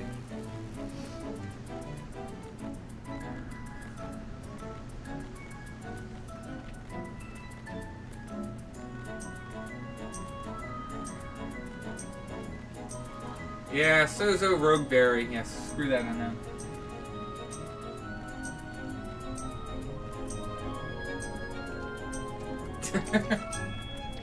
2 months later. Yeah, that sucks. At least you had it for 2 months where, like, no one else had it. It's like 60 million for one of the first defense on my server and bought a shitload of gil. Yes. Considering Octave Club only, I mean, I don't remember exactly how it works, but I was like, you need to get the 8 hits, you had to have a level divisible by 8. And so at level 99, because what is it? I remember with Octave Club, there was like arguments for like Dark Knights to, would it be 96? I think 96 is divisible by 8. I think there was like arguments to be at like 96 and not at 99 on Dark Knight if you're doing like Zergs or something like that. But considering now we have item level, there's really no point in it. One, it's not going to be an item level weapon. Two, it's not going to be, like I said, divisible by 8, so I don't even know what's the most hits you would get out of it. But yeah, Octave Club is not worth it whatsoever. Apparently, though, Kraken Club, I don't think it's worth it. I think the people that pay for it are crazy, but some people, especially for Ranger for some reason, they really want it. I mean, I get it, it's fast TP game, but I don't think it's worth the, like, what would that be, like,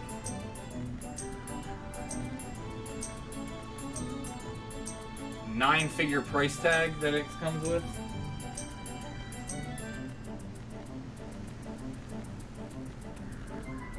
Yeah, I mean, yeah, the 8 is, well, I think it does multiple things. Like, it's your level needs to be multiple of 8 for you to get the 8 hit, but I think it can get, like, you know, it can, like, triple attack, and I think that depends on what level, so it's like, I don't know what the other attacks are by what levels and how that works. I know if your level is divisible by 8, you can get the 8 hit. That's all I really know about Octave Club. Next, Smithy Mule, so Curse Foodgrim is my moneymaker, getting 1+1. Yeah. Yeah, I know crafting, you can make bank, especially if you are getting some good +1 stuff. Wait, is that the NM? I'm trying to remember, what was it? I don't remember what's the name of the NM. There's a crawler NM that spawns off Lotto off of one of these guys. Anyway.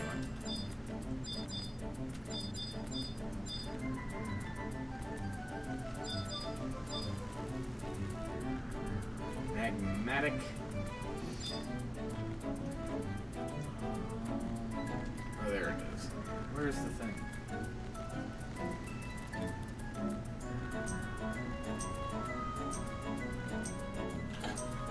No, I mean, I've literally talked to people where they're like, oh no, I want to go get a Kraken Club, or they're saying they're spamming out, what is it, I think it's Up in Arms, which is where the BCNM Kraken Club drops from. I've heard people actually be like, oh, I'm trying to spam it out to get a Kraken Club, and now they're not trying to get to sell it, they want to keep it. Like I said, I agree. You attack so fast, and the way Ranger, I don't know. The thing about it is, even if it is an upgrade in damage because you're getting TP faster, there's no way, in my opinion, your damage is increasing to the point that it's worth spending 9 figures on. Especially considering it, you know, it's not item level, so you're not getting accuracy on the weapon. You have no bonus accuracy off of that weapon whatsoever. You're just getting the multi-hits. I don't see how it's worth 9 figures. I don't see it. I don't agree, but obviously some people do, and, you know, obviously values where, you know, you see it, so.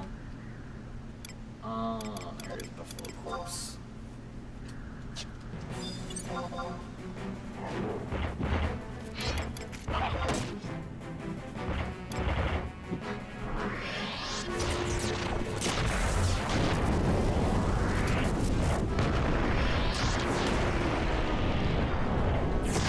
I am on Bahamut.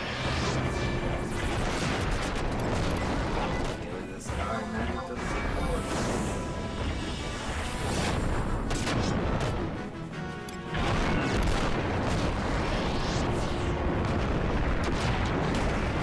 can you like chain spell?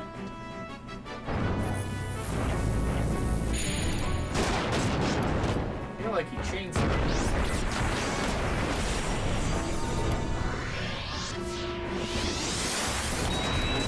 I didn't even know he could chain spell. Not that it matters.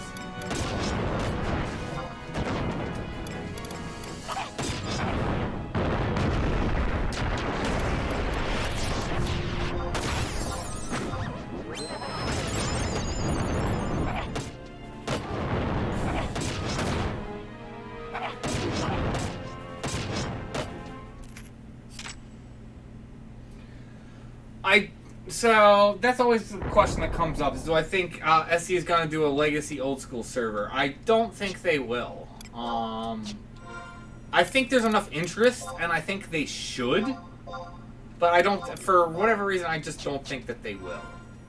I know, like, you have like WoW Classic that came out, and that's getting, you know, decent like income and stuff come in. I just don't see Square Enix doing that. Should they? I think they probably should. I think there is enough interest in it, especially you can go and look at these private servers that do not a good job of mimicking what it was like back in 75 days, in my opinion. So if they still have all of that source code from back in 75 days and they could just throw a legacy server, I think they should. Then that comes the next question that I think people would I go and play on a Legacy 75 server? And the answer I would have to say is no. And it's not that I always give this, it's not that I wouldn't want to go back and play, but back in 75 days, it was so time consuming. So very much more than it is now. And I just have so much more going in my life, I couldn't commit that amount of time to go back to a Legacy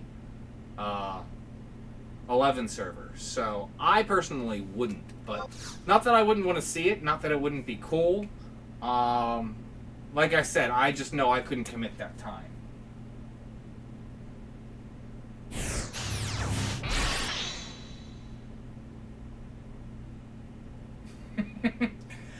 I do wonder how much school grades or even work productivity has dropped because of like NM camping.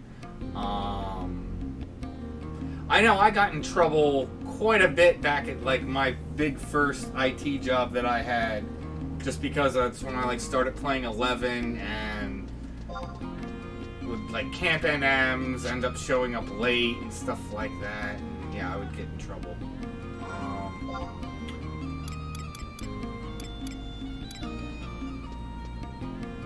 Okay,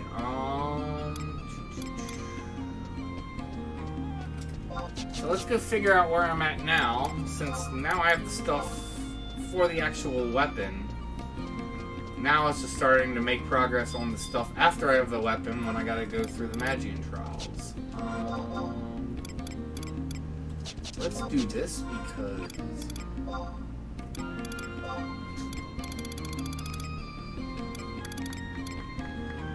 well, it wouldn't be the end of the world if I traded them in. I don't want to do that. Not yet, anyway.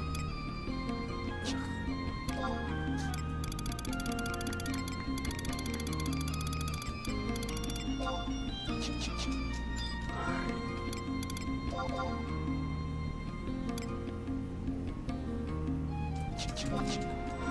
Clear out my inventory real quick.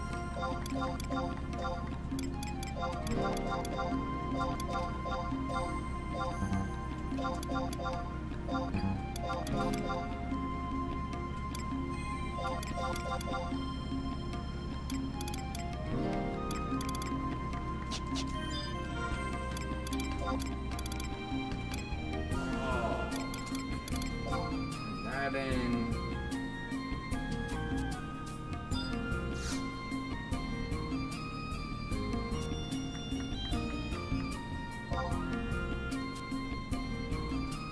Alright.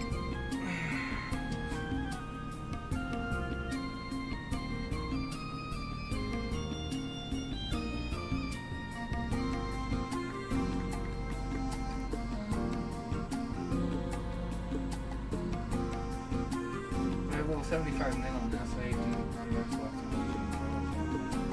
Every level, not everything else.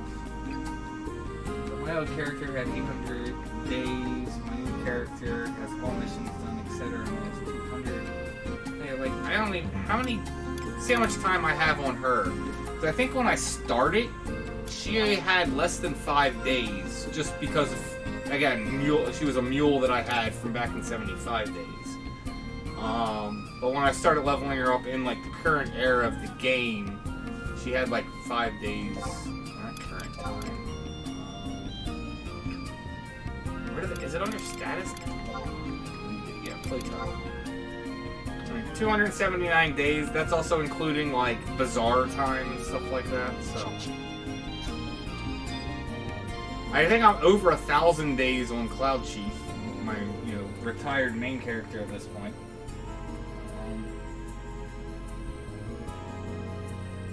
You're triggering me with that Glavoid shell in your inventory. How is that triggering you? I mean, I have that just in case I need a Glavoid shell for, upgrading Imperium piece. Considering you need those for the jobs, and I had that. I believe I got that shell when I was going through getting the clears. Like I didn't work on Glavoid. Did Pup ever evolve into a really strong job? Based on what I remember, it has. Pup is somewhat of a strong job, although the biggest thing that I know that Pup is really strong at is tanking at this point, because if you have a tank automaton, it has just an absurd amount of HP, so Pup tanking's a thing. I don't really know much about Pup, so I can't speak into it, but I do know Pup is a pretty strong job. I mean, at this point, I think all the jobs are strong and useful, but Puppetmaster isn't laughing out loud Pup like it used to be. I know we had like laughing out loud Pup, laughing out loud Dragoon, and laughing out loud Dark Knight. All those are like good jobs now, so. Yeah, puppet tanking set is strong. Yeah, you can tank some Omen bosses. As I'm saying, yeah, Puppetmaster is pretty strong at this point. And Mythic looks badass. My character's on Ragnarok. I used to main red mage and play around with core blue, green, and black, and never forget getting my joy with a friend. Dragoon tank. He tanked that thing on Dragoon? That's impressive. No, that's what I'm saying. Glavoid sucks ass. Like, Glavoid itself fighting him sucks ass. I'm not even talking about getting to be able to pop him, which is also a royal pain in the ass.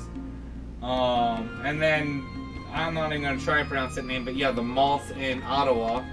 That thing's annoying. I don't think it's as bad as Glavoid, but almost. What am I doing? I didn't get anything. And then Orthos is bad. So, just sucks the whole way up. Alright, so, yeah, if he hits you with Mortal Eye, you just drop. Alright, so,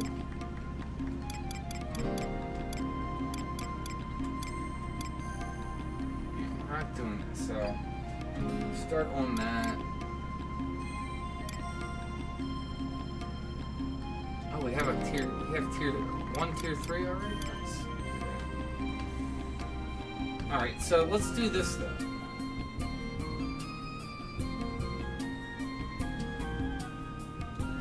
Let's literally go do all 3. Well, wait a second. If I already have.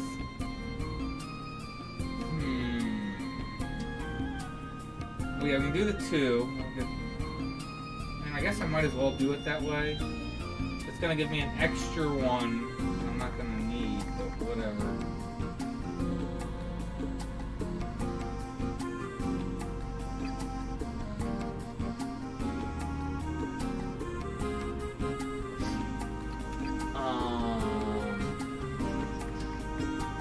I guess I'll pick this up already.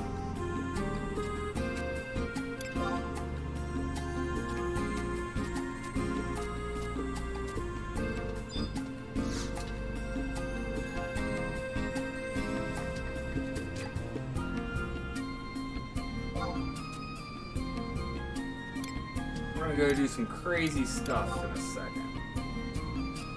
I should have done these when I was heading out the servers. That would have saved time.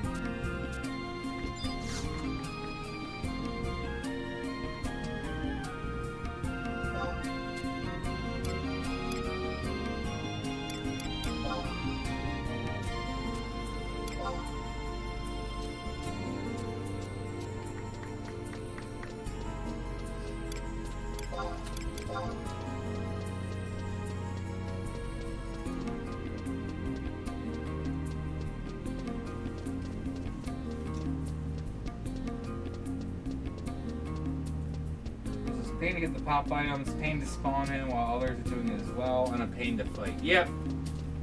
Glavoid is just a royal pain.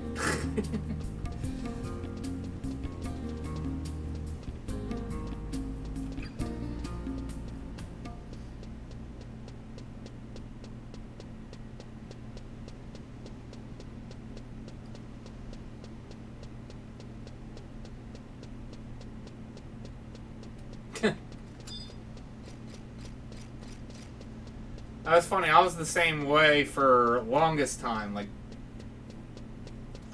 probably somewhat recently on Cloud. Not that recent, but I mean, we're talking. It was in this era when I finally unlocked Puppetmaster on cloudchief, and then of course leveled it up. But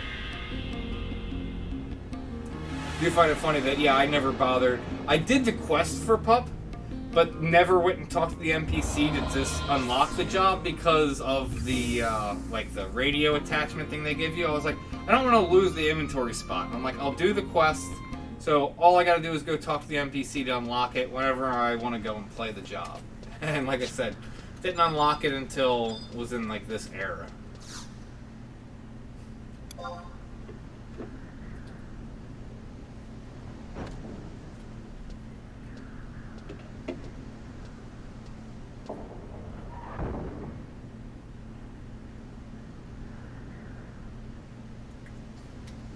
yeah, if you max out your kill, that would be nothing to spend it on. That would be kind of loss of interest. It sounds kind of like when the people back in the days, back in 75 days, they'd make a relic, they'd finish a relic, they'd like stick around for like a month and then quit, because it's like, I guess, you beat the game at that point.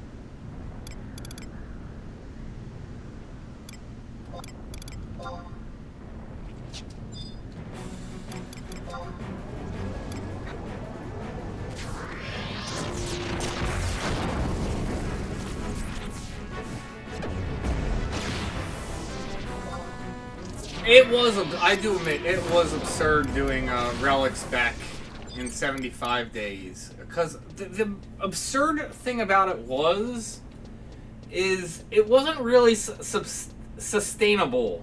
Because it was like, I'd probably say you're getting somewhere between 300 to 400 currency on average from a back in the day Dynamis run. We had times where you might get like a bunch of 100s, you might get like 800 or 900 in one run, but I mean, it was more like 300 or 400 was about the average. From when I used to lead a Dynamis and was doing Dynamis at the time, that seemed to be the case. And so the fact that you would need to do what? To get 300 a run, you need 10,000. I mean, you're talking 33 runs. So you're talking like over a quarter of a year of typically 30 plus people investing time for one person to be able to get a relic.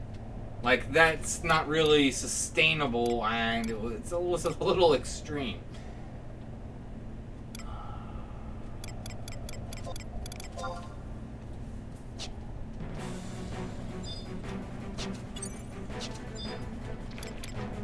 Yeah, exactly. 30 to 40 runs. So that's what I'm saying. Like, so you get about 300, so I was going to say like 33.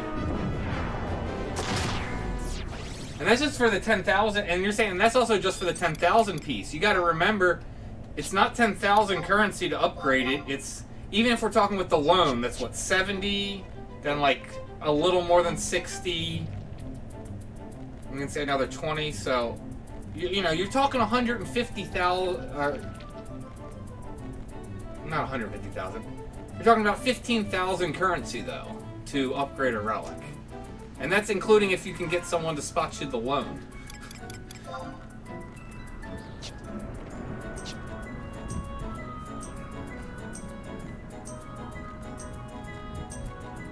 Well, at this point, it's easy to finish, because I can go into Dynamis solo, regular Dynamis, go Dynamis Juno, and, I mean, I can end up with anywhere from like 6 to 15 100s by the end of the run in a 2-hour period.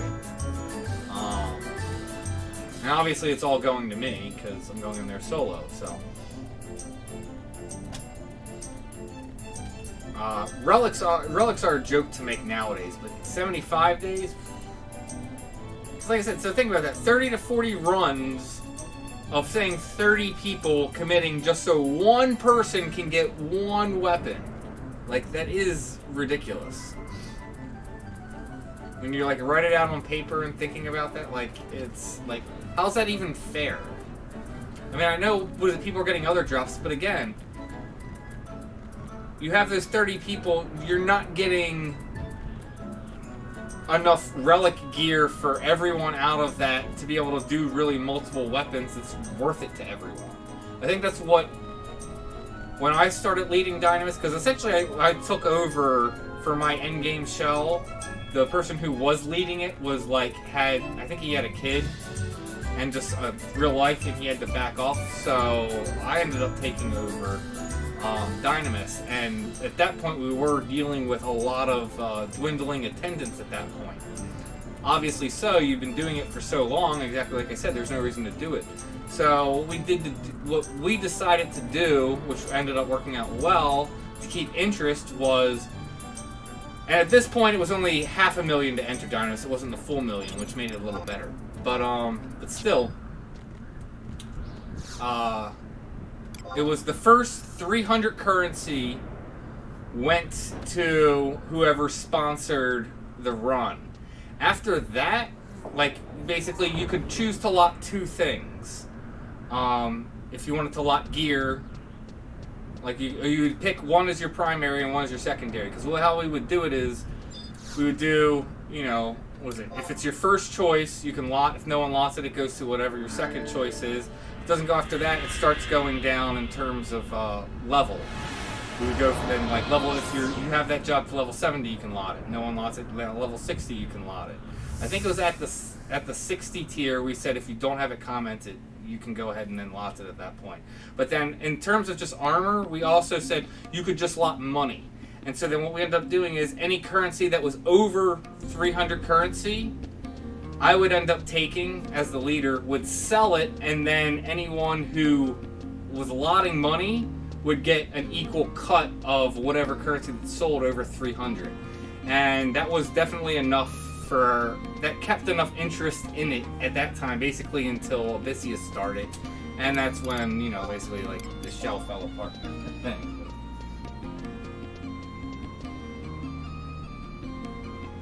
Some people dupe Alex and got banned. Oh yeah, I mean, people dupe items whenever they got the chance if they figured out a way, because it is just so hard to obtain stuff.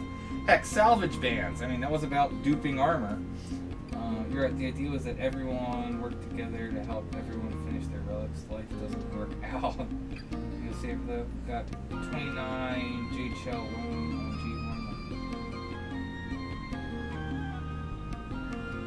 G1. Right, it's marketing though. I mean, so G-Horn, Aegis are still really good. Kikoku, from my understanding, Kikoku is like one of the best just ultimate weapons for ninja, period.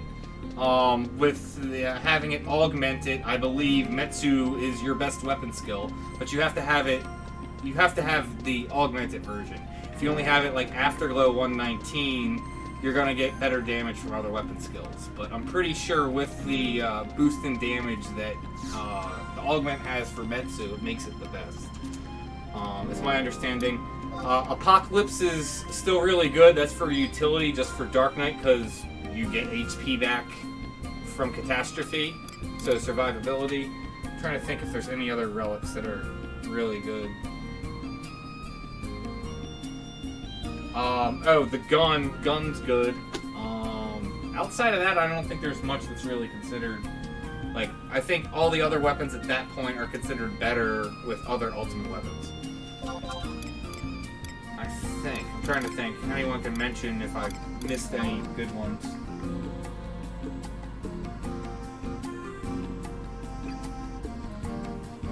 Yeah, I remember, what was it, when we first started doing, Dynamis Zarkabard, that, yeah, was it? Red Mage Hat was definitely highly sought after, but like I said, but when we got to the point where I was talking about where we're doing it, it was like people could get almost any drop that they wanted at that point. We had multiple, you know, TH4 thieves at that point.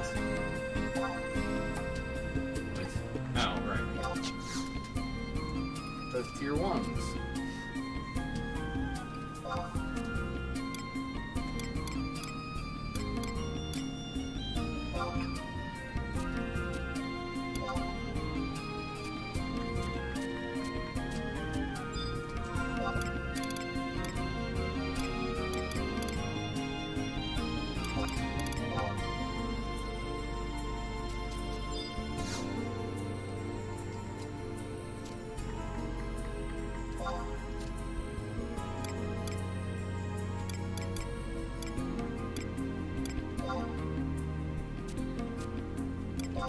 a second.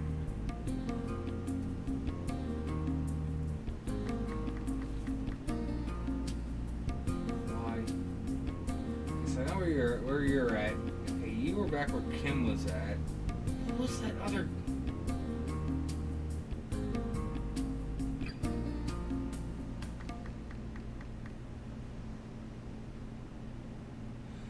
Ah, shit.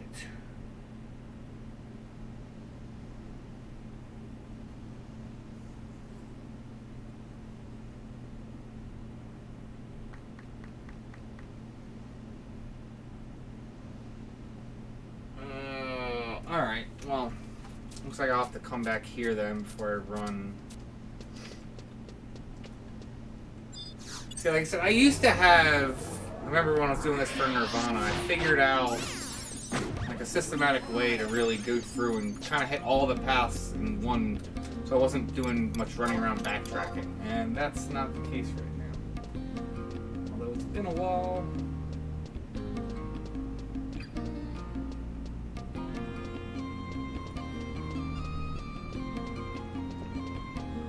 Why does he get pissed when he switches to Apocalypse?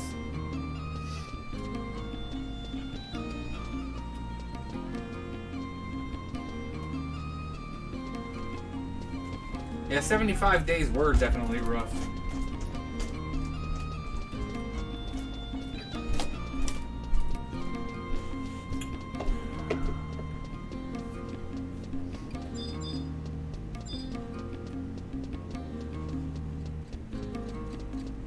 Where?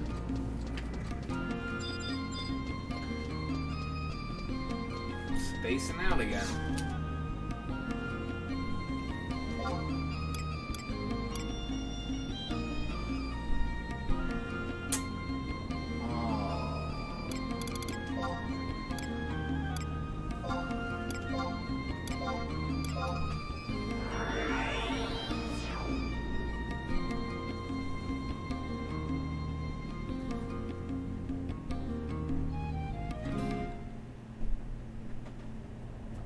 That was actually what because White Mage was my first job. I was like, I really wanted to make, was it Mjolnir? I think is how it's pronounced. Thor's Hammer, which is White Mage Relic. But then I ended up falling in love with Ninja, and I'm like, no, like it doesn't really make sense to do a White Mage Relic, and I ended up making a Kikoku. Although I did, what is it? When White Mage was like my only job, I was a melee White Mage and would melee all the time.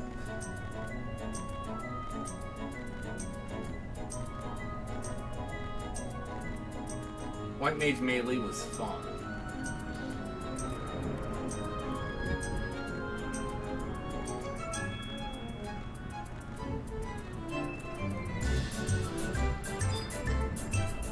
Oh, shit. Going the wrong way.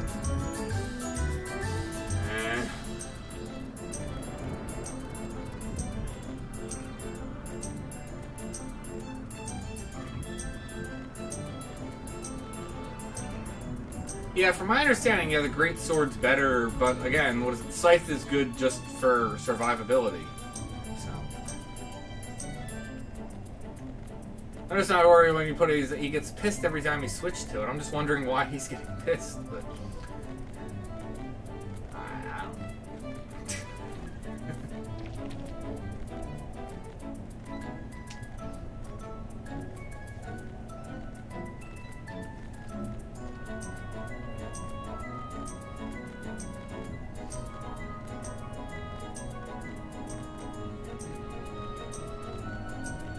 I still want to make, what is it, a Brava or whatever, the Great Axe? I still want to make that and try and see how well I can make a, like, hybrid build on war. I still plan on doing that at some point. Just for fun.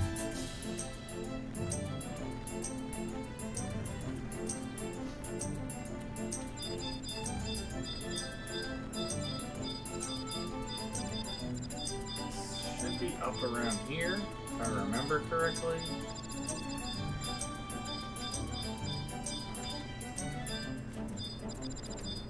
Okay, where is it?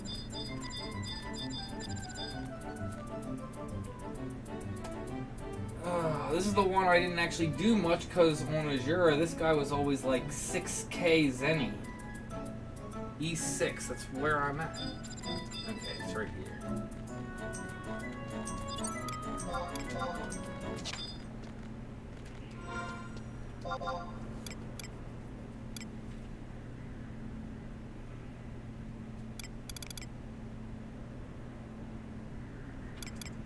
This. So.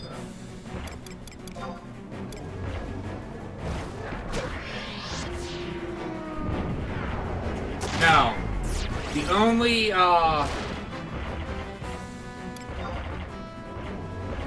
mythic I have on my main was Nirvana. That's the only mythic I've ever done, period. Like, ever. So, doing Tizona on Kai'Ful will literally be the second mythic that I've ever done. I do, like I said, I have a Kikoku. That is, though, the only ultimate weapon I have on cloudchief. Although, I did start working on an Aeonic, and I think I only need like 5 of the, was it Tier 4 helms from Rising Jima to finish? And I just haven't, gotten a group to knock those out. And again, like at this point, I kind of consider cloudchief retired. I pull him out every once in a while. But... No, Beastmaster is pretty strong and still useful, and I don't ever remember Beastmaster ever being bad. Because I know Beastmasters would, solo and do all kinds of crazy stuff, with fighting NMs and stuff with their pets. But, no, they can do ridiculous AoE damage. They're great AoEers. I can't really speak much more into it. I don't really know much about beasts, but I do know that it is still a strong job. At this point, pretty much every job's strong. There's not really any more, like, joke jobs at this point. Not long ago, Monk was actually a joke job, but the reason for that is because Monk had always been the job that just hit really fast. And since we've gotten 119, basically all the other DD jobs have caught up to Monk in that. So it's like the one thing that Monk was good at, everyone else can now do, and now Monk didn't really shine. They did enough buffs though to like hand-to-hand and stuff that Monk's pretty strong now. Especially since it is the best for not feeding TP to the mob when you're meleeing, so.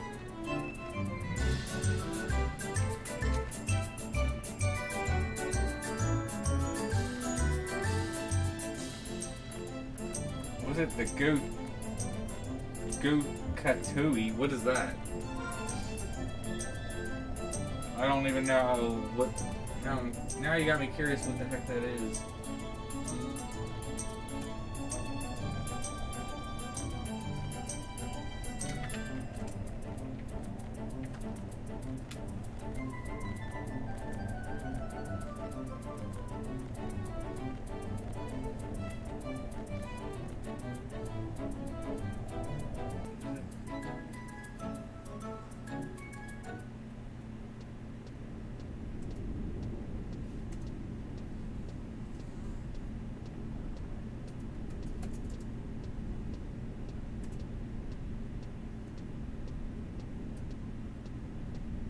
Oh, you're talking.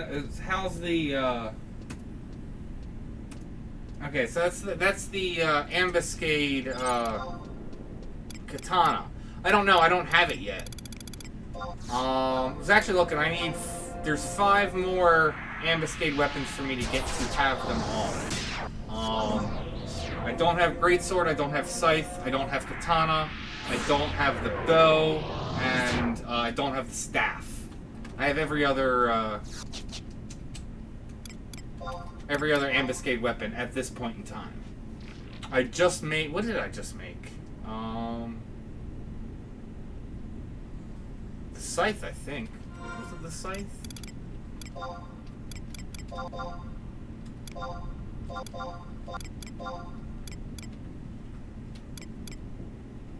I'm trying to remember. Like, there's the Great Katana, but that's the one I made before. Oh no, it was the Great Axe. Did I just say? Yeah, I didn't make it. That's what I made. I just made the Great Axe. And honestly, it's not bad, but I'm also just, it's not that impressive either.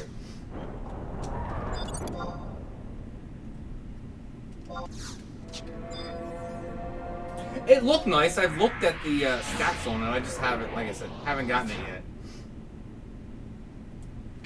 I would have probably gotten it much sooner and tried it, but the thing about it is I'm kind of like, about leveling up Caulifla's Ninja that much, just because I have, you know, Ninja...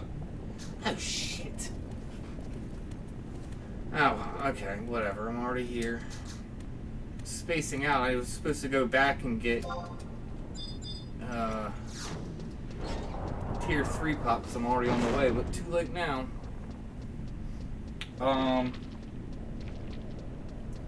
Yeah, considering like my ninja's so good on Cloudchief, I'm just like, I don't really have a desire to level up her. This is the next one. But yes, you know, when you have a topped-out ninja on one job, it's kind of hard to get motivated to build another one. So, I mean, I'll get the katana at some point, and I'm sure I'll try it out. But it's, you know, kind of low priority when, you know, my ninja's pretty good on my other character. Yeah, anything that aggroed at 75 still aggroes you at 99. So they didn't like do whatever calculations that once you got above a certain point. Ooh.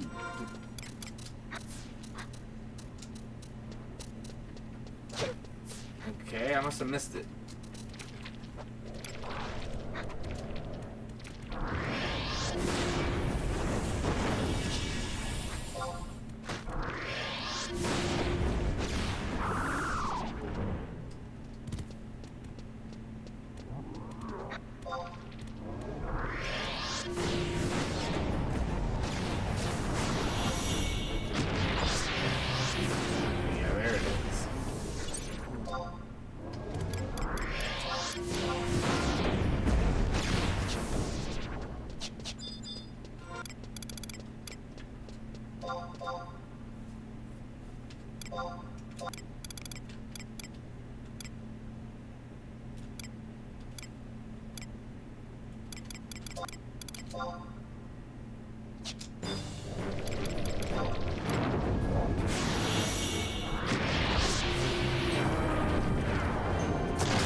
Yes, I'm farming for tizona for blue. Yes.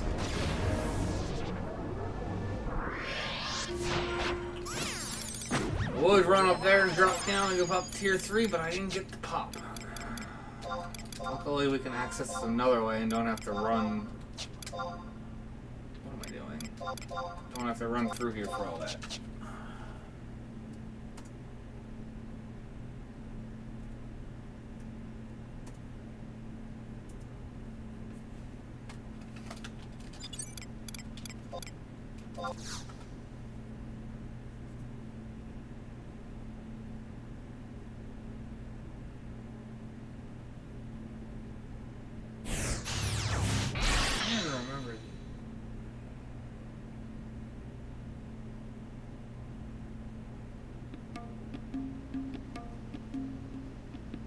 Okay, yeah, I remember where he's at. I remember where you're at. Okay.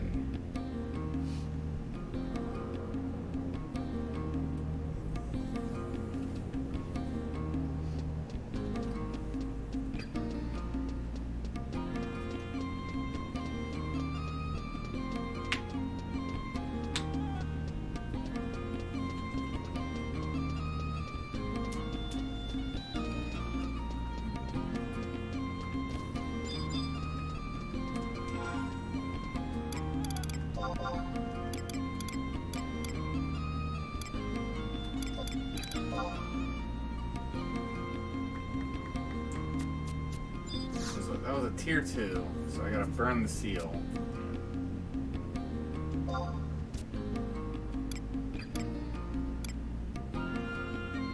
Already picked up Nosferatu.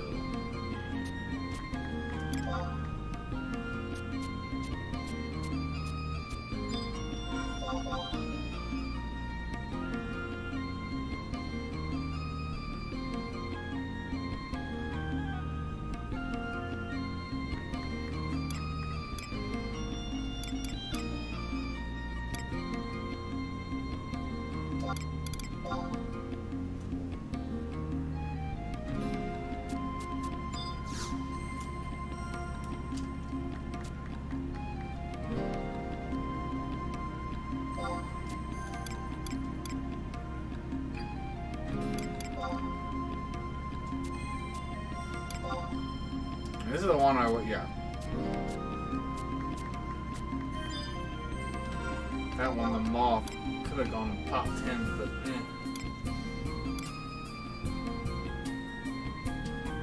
Like I said, we can go another way. I'm trying to think though how I want to do this. To get a Chigure pop, this thing I can go.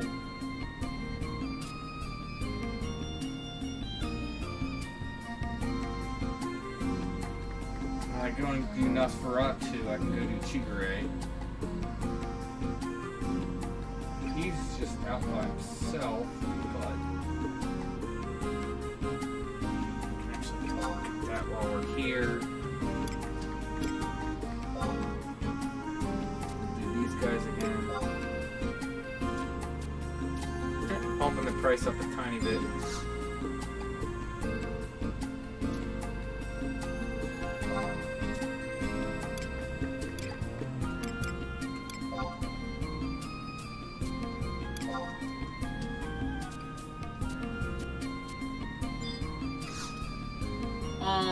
Alright, is there anyone else I want to get? So we have all the tier 3 pops for Cerberus. I have a Chigure pop. You're gonna have to do more Chigure pops though.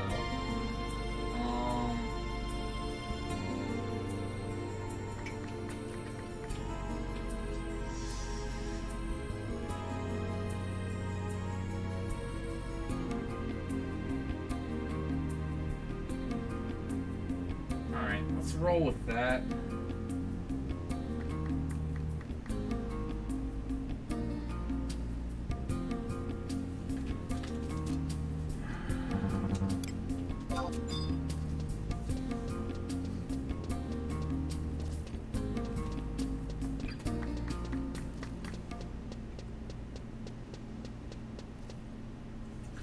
So I think some people answer was it. So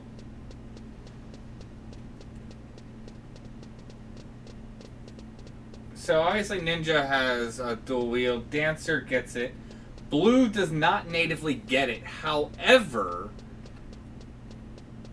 you can equip certain spells to get job traits, so Blue Mage can have it without, you know, subbing another job just through spells. But you need to have the right spells equipped, so it's not just natively. But what's kind of weird, and I kind of like it, Blue Mage can actually get the highest dual wield trait, higher than Ninja. So they can actually require the least amount of haste to hit attack speed cap because of dual wield traits than any other job. But yeah, and Thief now gets dual wield natively too. They don't have to sub a job to get it, but they don't get it to high level, and their dual wield's kind of weak. But they can still equip 2 weapons. But yeah, I think that's it. You either need those jobs through. So if you want to dual wield on a job that doesn't get it, like you want to dual wield on War, you need to sub either Ninja or Dancer. You don't have a choice. You have to do that. Because the spells for Blue Mage to dual wield are above 50, so you can't do it sub. And Thief doesn't get dual wield until I can like 70 or something, so you can't get that through sub.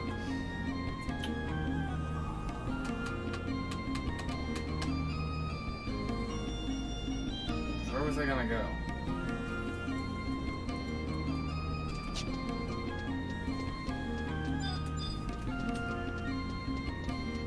Yes, War is still high DPS.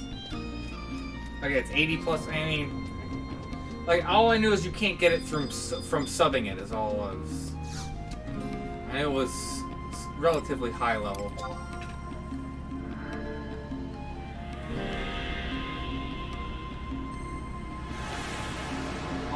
War is still high DPS.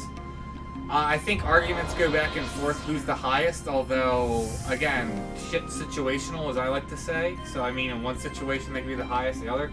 But I think typically the card either goes to strongest or, you know, highest output DPS. It's either typically going to go to Dark Knight or War at this point. Sam is arguable in that contention, too, especially if you're doing a lot of skill chains, considering skill chain damage. So it's typically in there. I don't like to say anyone's one, but it's yes, War is still a very high damage output job.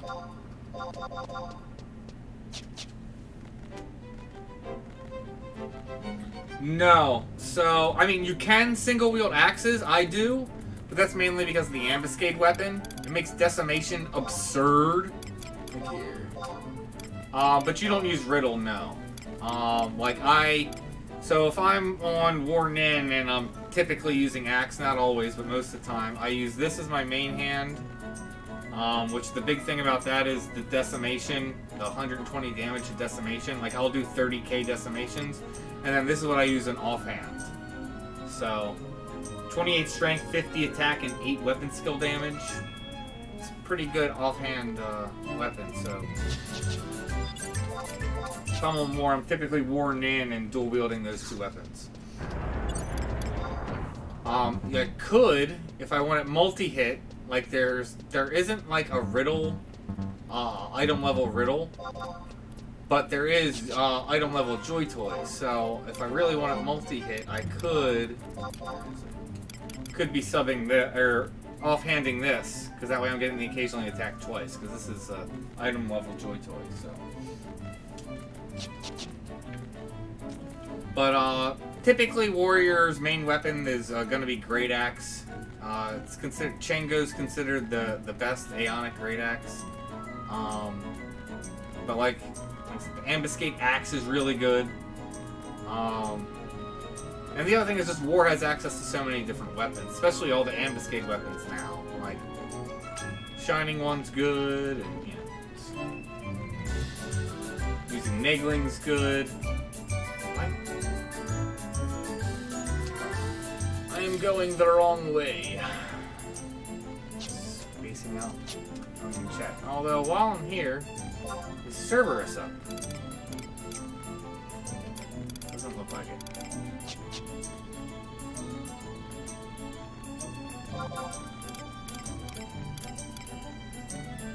Nope.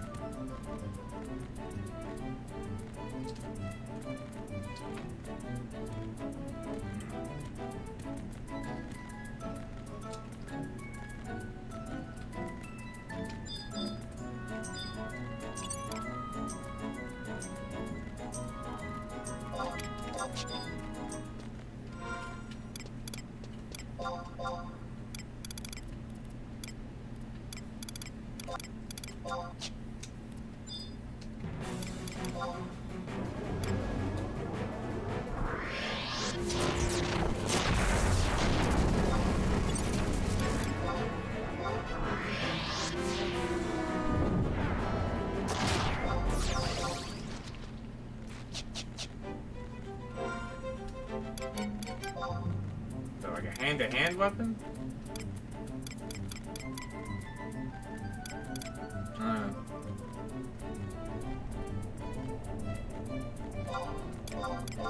That's interesting. And it's gone.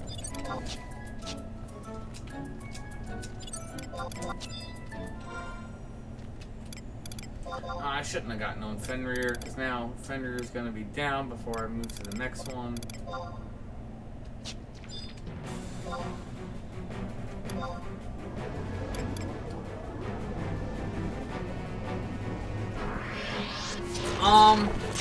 You can still make money, crafting. So the question, is it still worth it? I mean, that's a really hard question to answer, especially for someone who's not a crafter. Like, I did have cooking on my main character leveled up to like 97. I think it's still like 97. I haven't leveled it past, because now you can get to like 110 or 120 is the cap for crafting.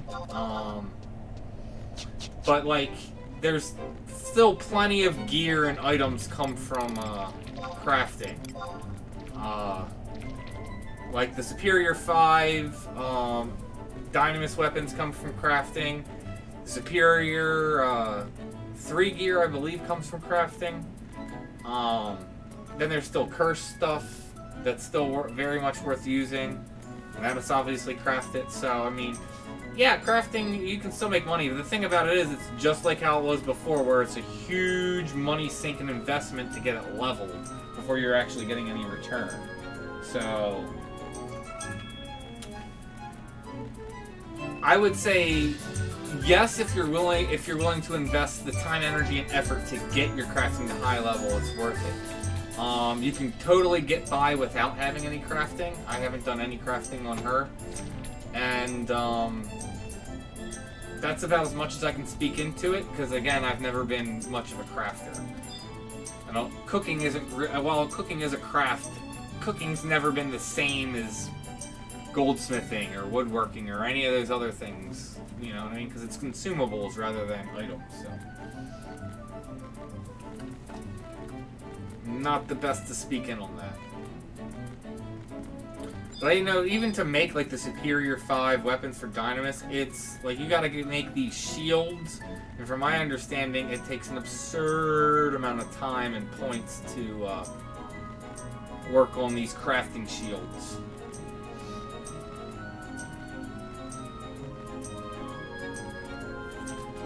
Going the right way. I think I am. Yep.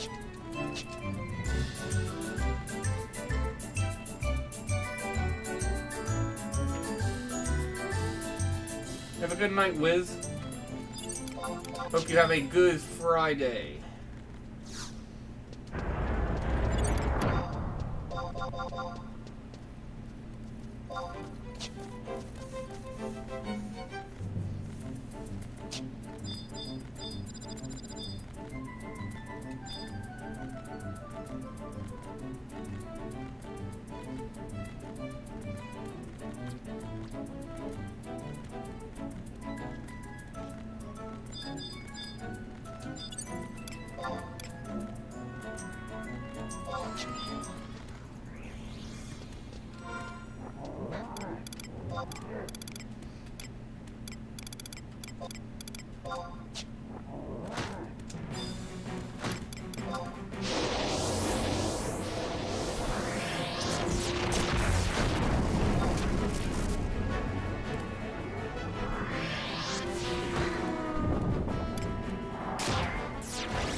Thanks.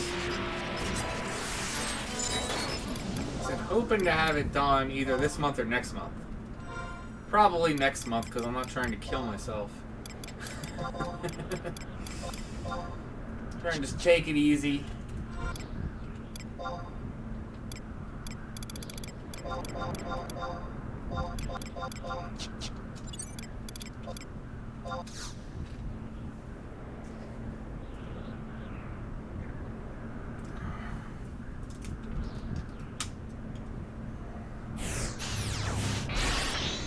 Cutting my head off. Never looked at the screen.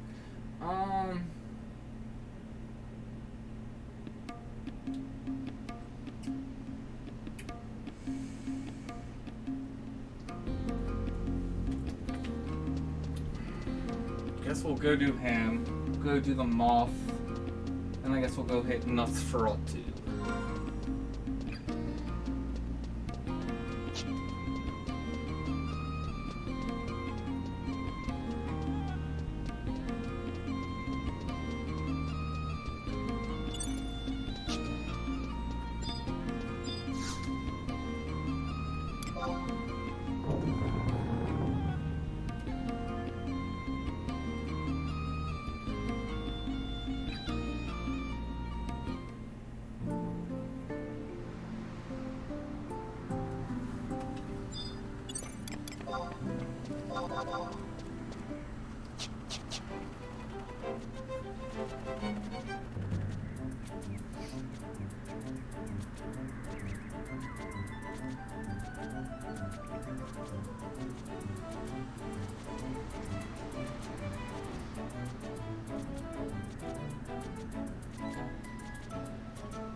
So this will be the moth. So that just leaves Nosferatu after that. Then I gotta do Chigure 3 times.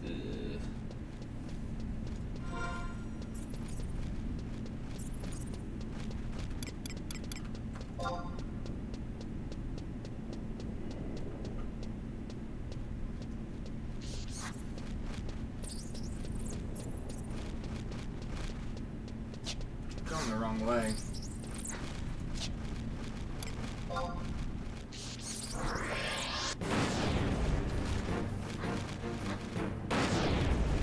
I mean, I guess I could go this way, but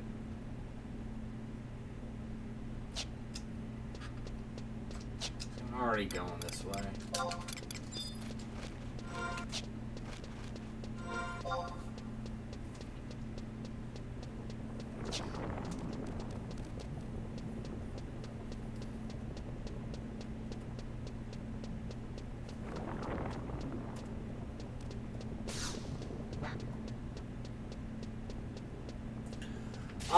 They're not going to be shutting it down, I would say, for at least 4 to 5 years, and I don't even think they will after that.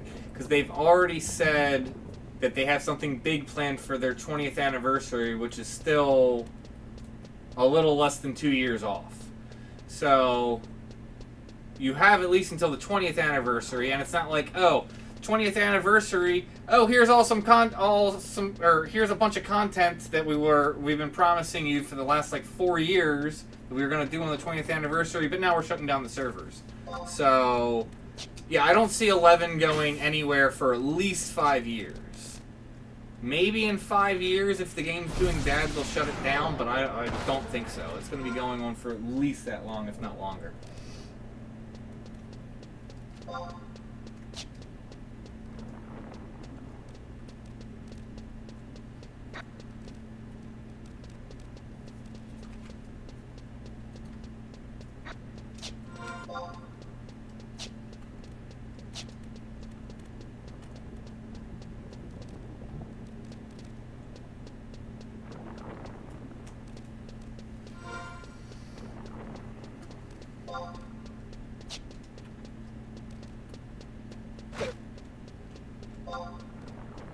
So yeah, that's where I would have dropped out of after I killed the reactin bomb.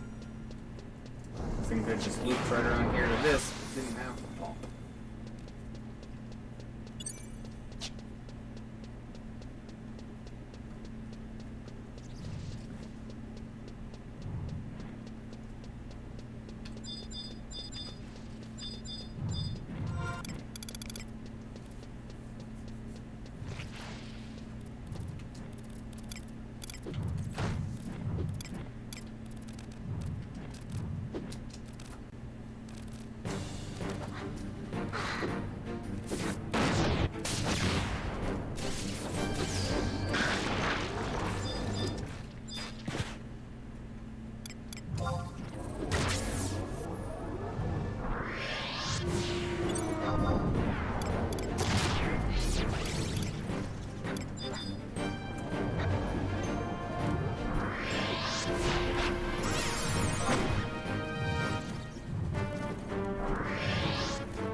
I don't think they're gonna do that.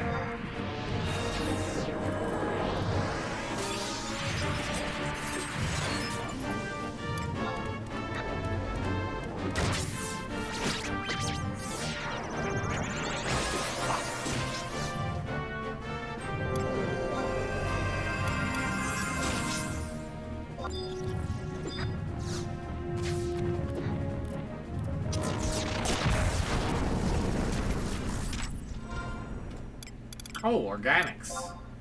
That was always a fun weapon. The sawtooth, yeah, sawtooth sword.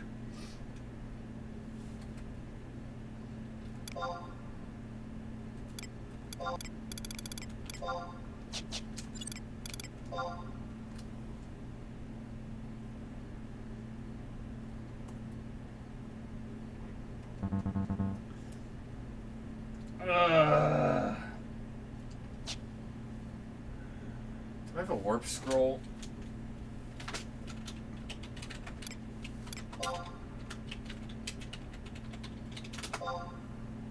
No? Alright, fine. Start burning this ring then.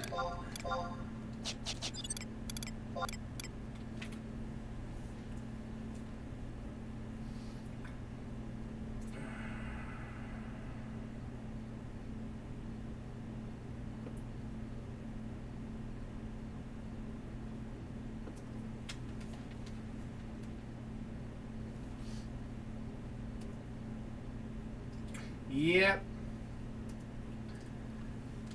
Timers are great. Could always sub black mage.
Wait.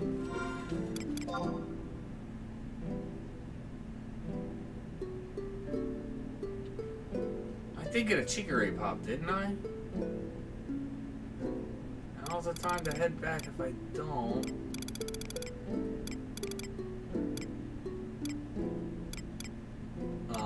No, I don't have one. Glad I checked.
Good night.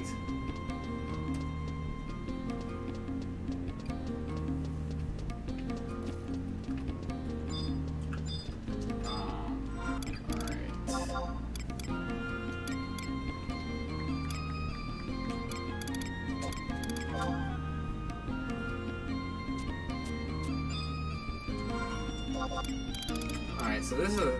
Oh no, I still gotta do Nosferatu. That would be a...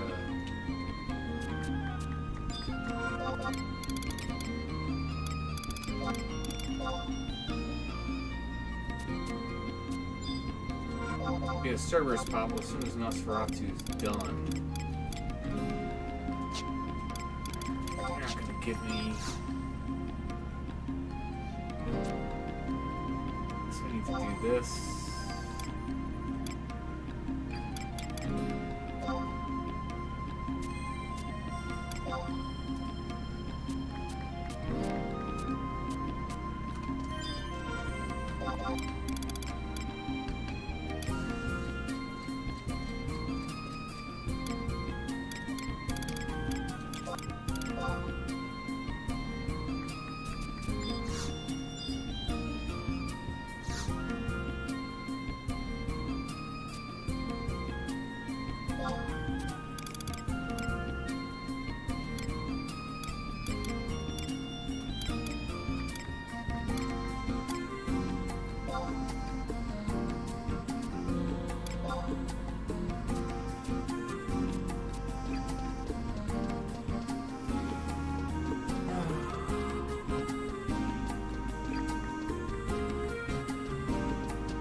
By the time SE turned off the server, private servers would have perfected the server backend. I don't know if I believe that, and SE would have see a blue. Just got turned off.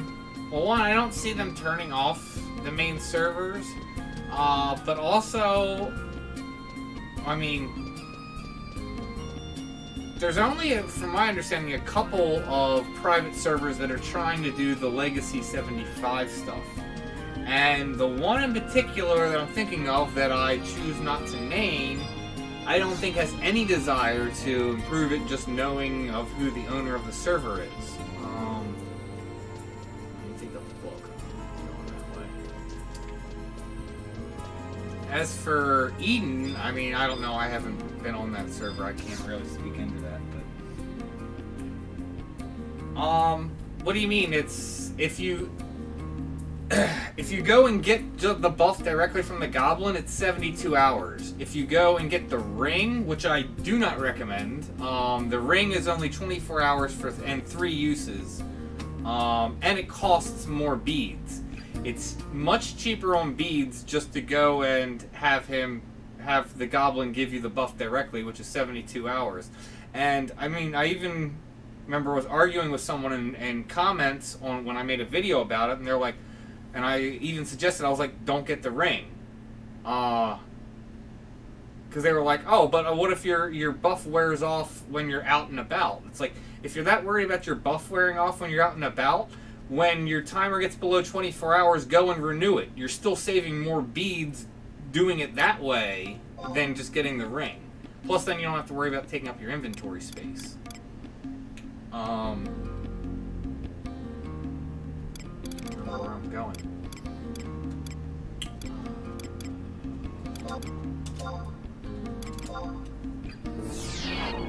So yeah, I mean, that's what I recommend is you just go talk to the goblin at the bottom of the list that says like, it is weird. It's like ask her about her beads or whatever, and then they'll be like, oh, it costs 100 beads, and then you just say yes, and then, like I said, you have it for 72 hours.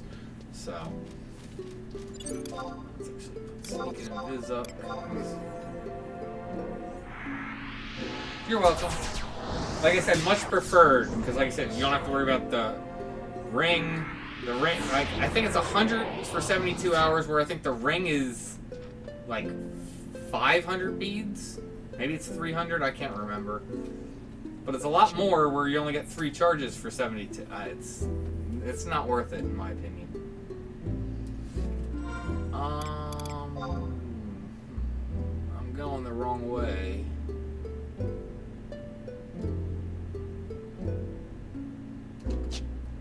We can go this way, though. Okay, remember, yeah, Nosferatu's down there, and then by that lake is where Chigre is.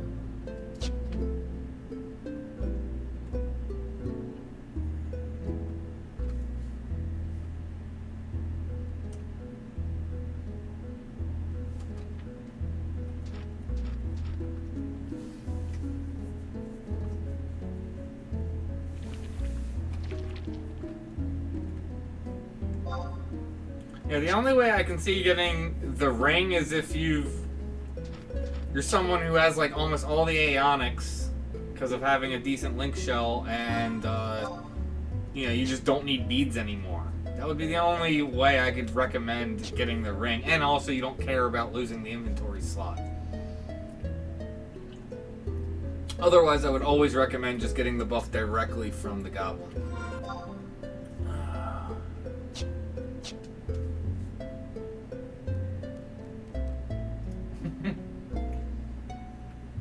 Oh, sorry to hear that, Brandon. But yes, have a good night, and hopefully you have a better weekend. Enjoy your Labor Day weekend.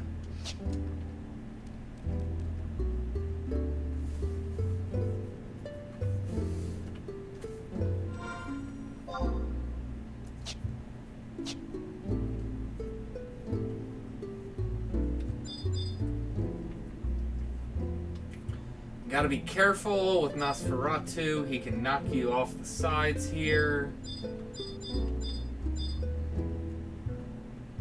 Like, you got these cliffs on both sides. He can in fact do a knockback that'll knock you down. I've had it happen before.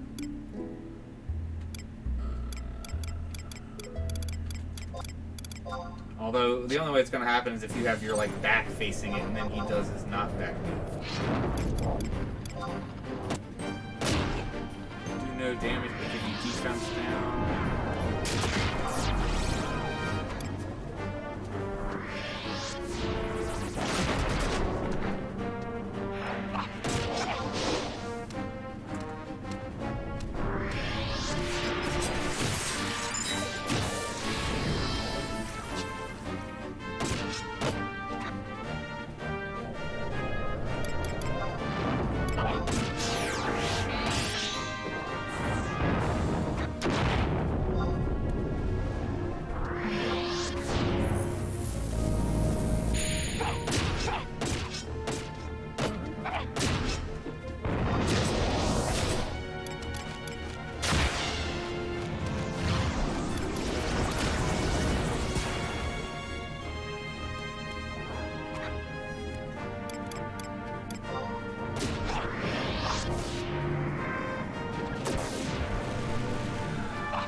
I'm not going to be doing Pandemonium Warden tonight. Reason for that is I need the pops and stuff for my Mythic, which I'm not ready anyway. I still need over 14,000 Alex to get to that point where I would need the items to go do the BCNM for the Mythic. So Pandemonium Warden's not happening. Pandemonium Warden's not going to happen until I'm like working on upgrading. Like I have the base weapon and I'm working on upgrading. That's when I'm going to go through and start knocking them out, because that's when I would need the items. This is just, you know, doing the prep work to get all this running around and stuff knocked out ahead of time.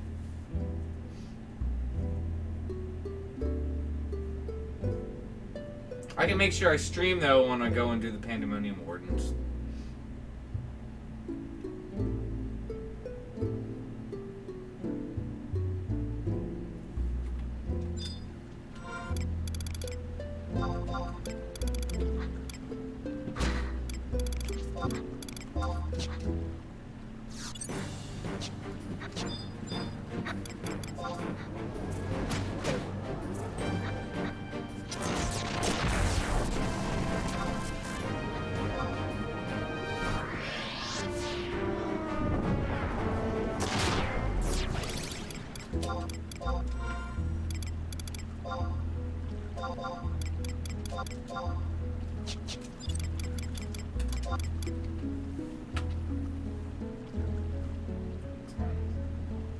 After 11. Let's see where I'm at. I might end up calling it here. Let's...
I need to trade you stuff.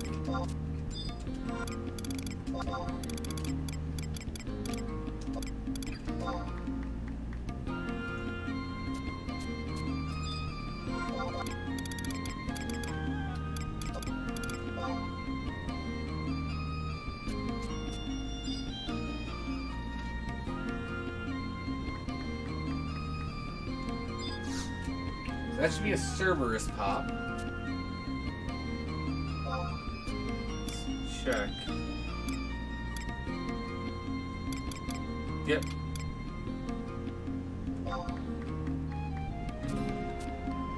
Pull it out and send it to myself.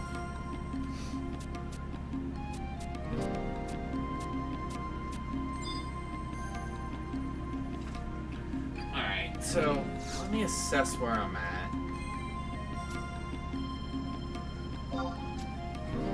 So I got all the 1 pops, and now I have 1 Cerberus pop. So I'm gonna need 2 more. Whoa, whoa, whoa, whoa. No. Okay, so I have a tier 2 for a Hydra.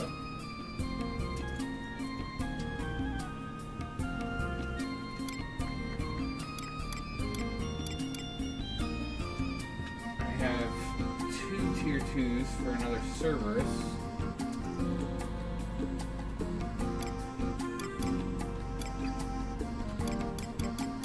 Along with a tier 1, tier 3.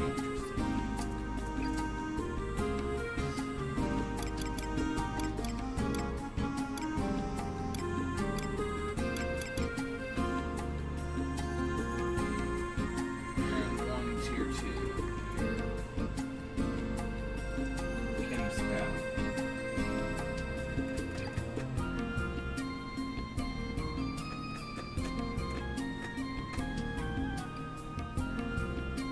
So it wouldn't take much more to get another Cerberus pop, and then I would only need one more for him, and I would be completely done. I wouldn't need to do any more of Cerberus's path. Still have a fair bit to do for Hydra and Kim's path. I guess maybe I'll pick that up next week, because there's no way I'm going to be done to Alex and everything by then, so... See, it's 10 after 11. I've been doing this for 3 hours. I think we'll pick this up next time. Let me save this.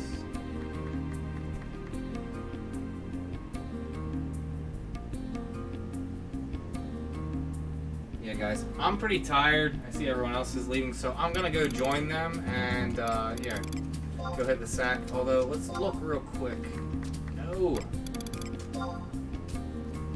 No, there's nothing else. Leave me alone.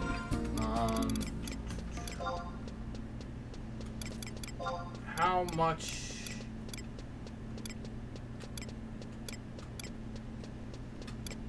Dang. I might have overdid it with the picture taking. Although, then again, not really, because I want to make a Burt gang also at some point, so it's, you know, less picture taking I'll have to do down the road, but...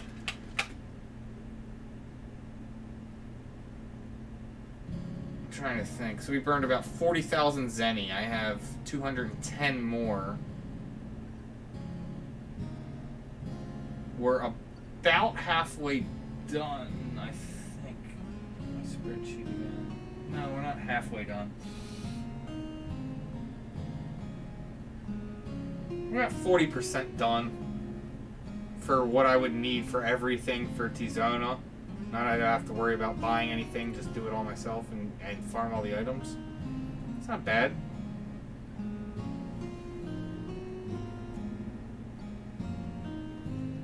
Alright guys, but yeah, I'm gonna go ahead and wrap it up and hit the sack. I'm pretty tired.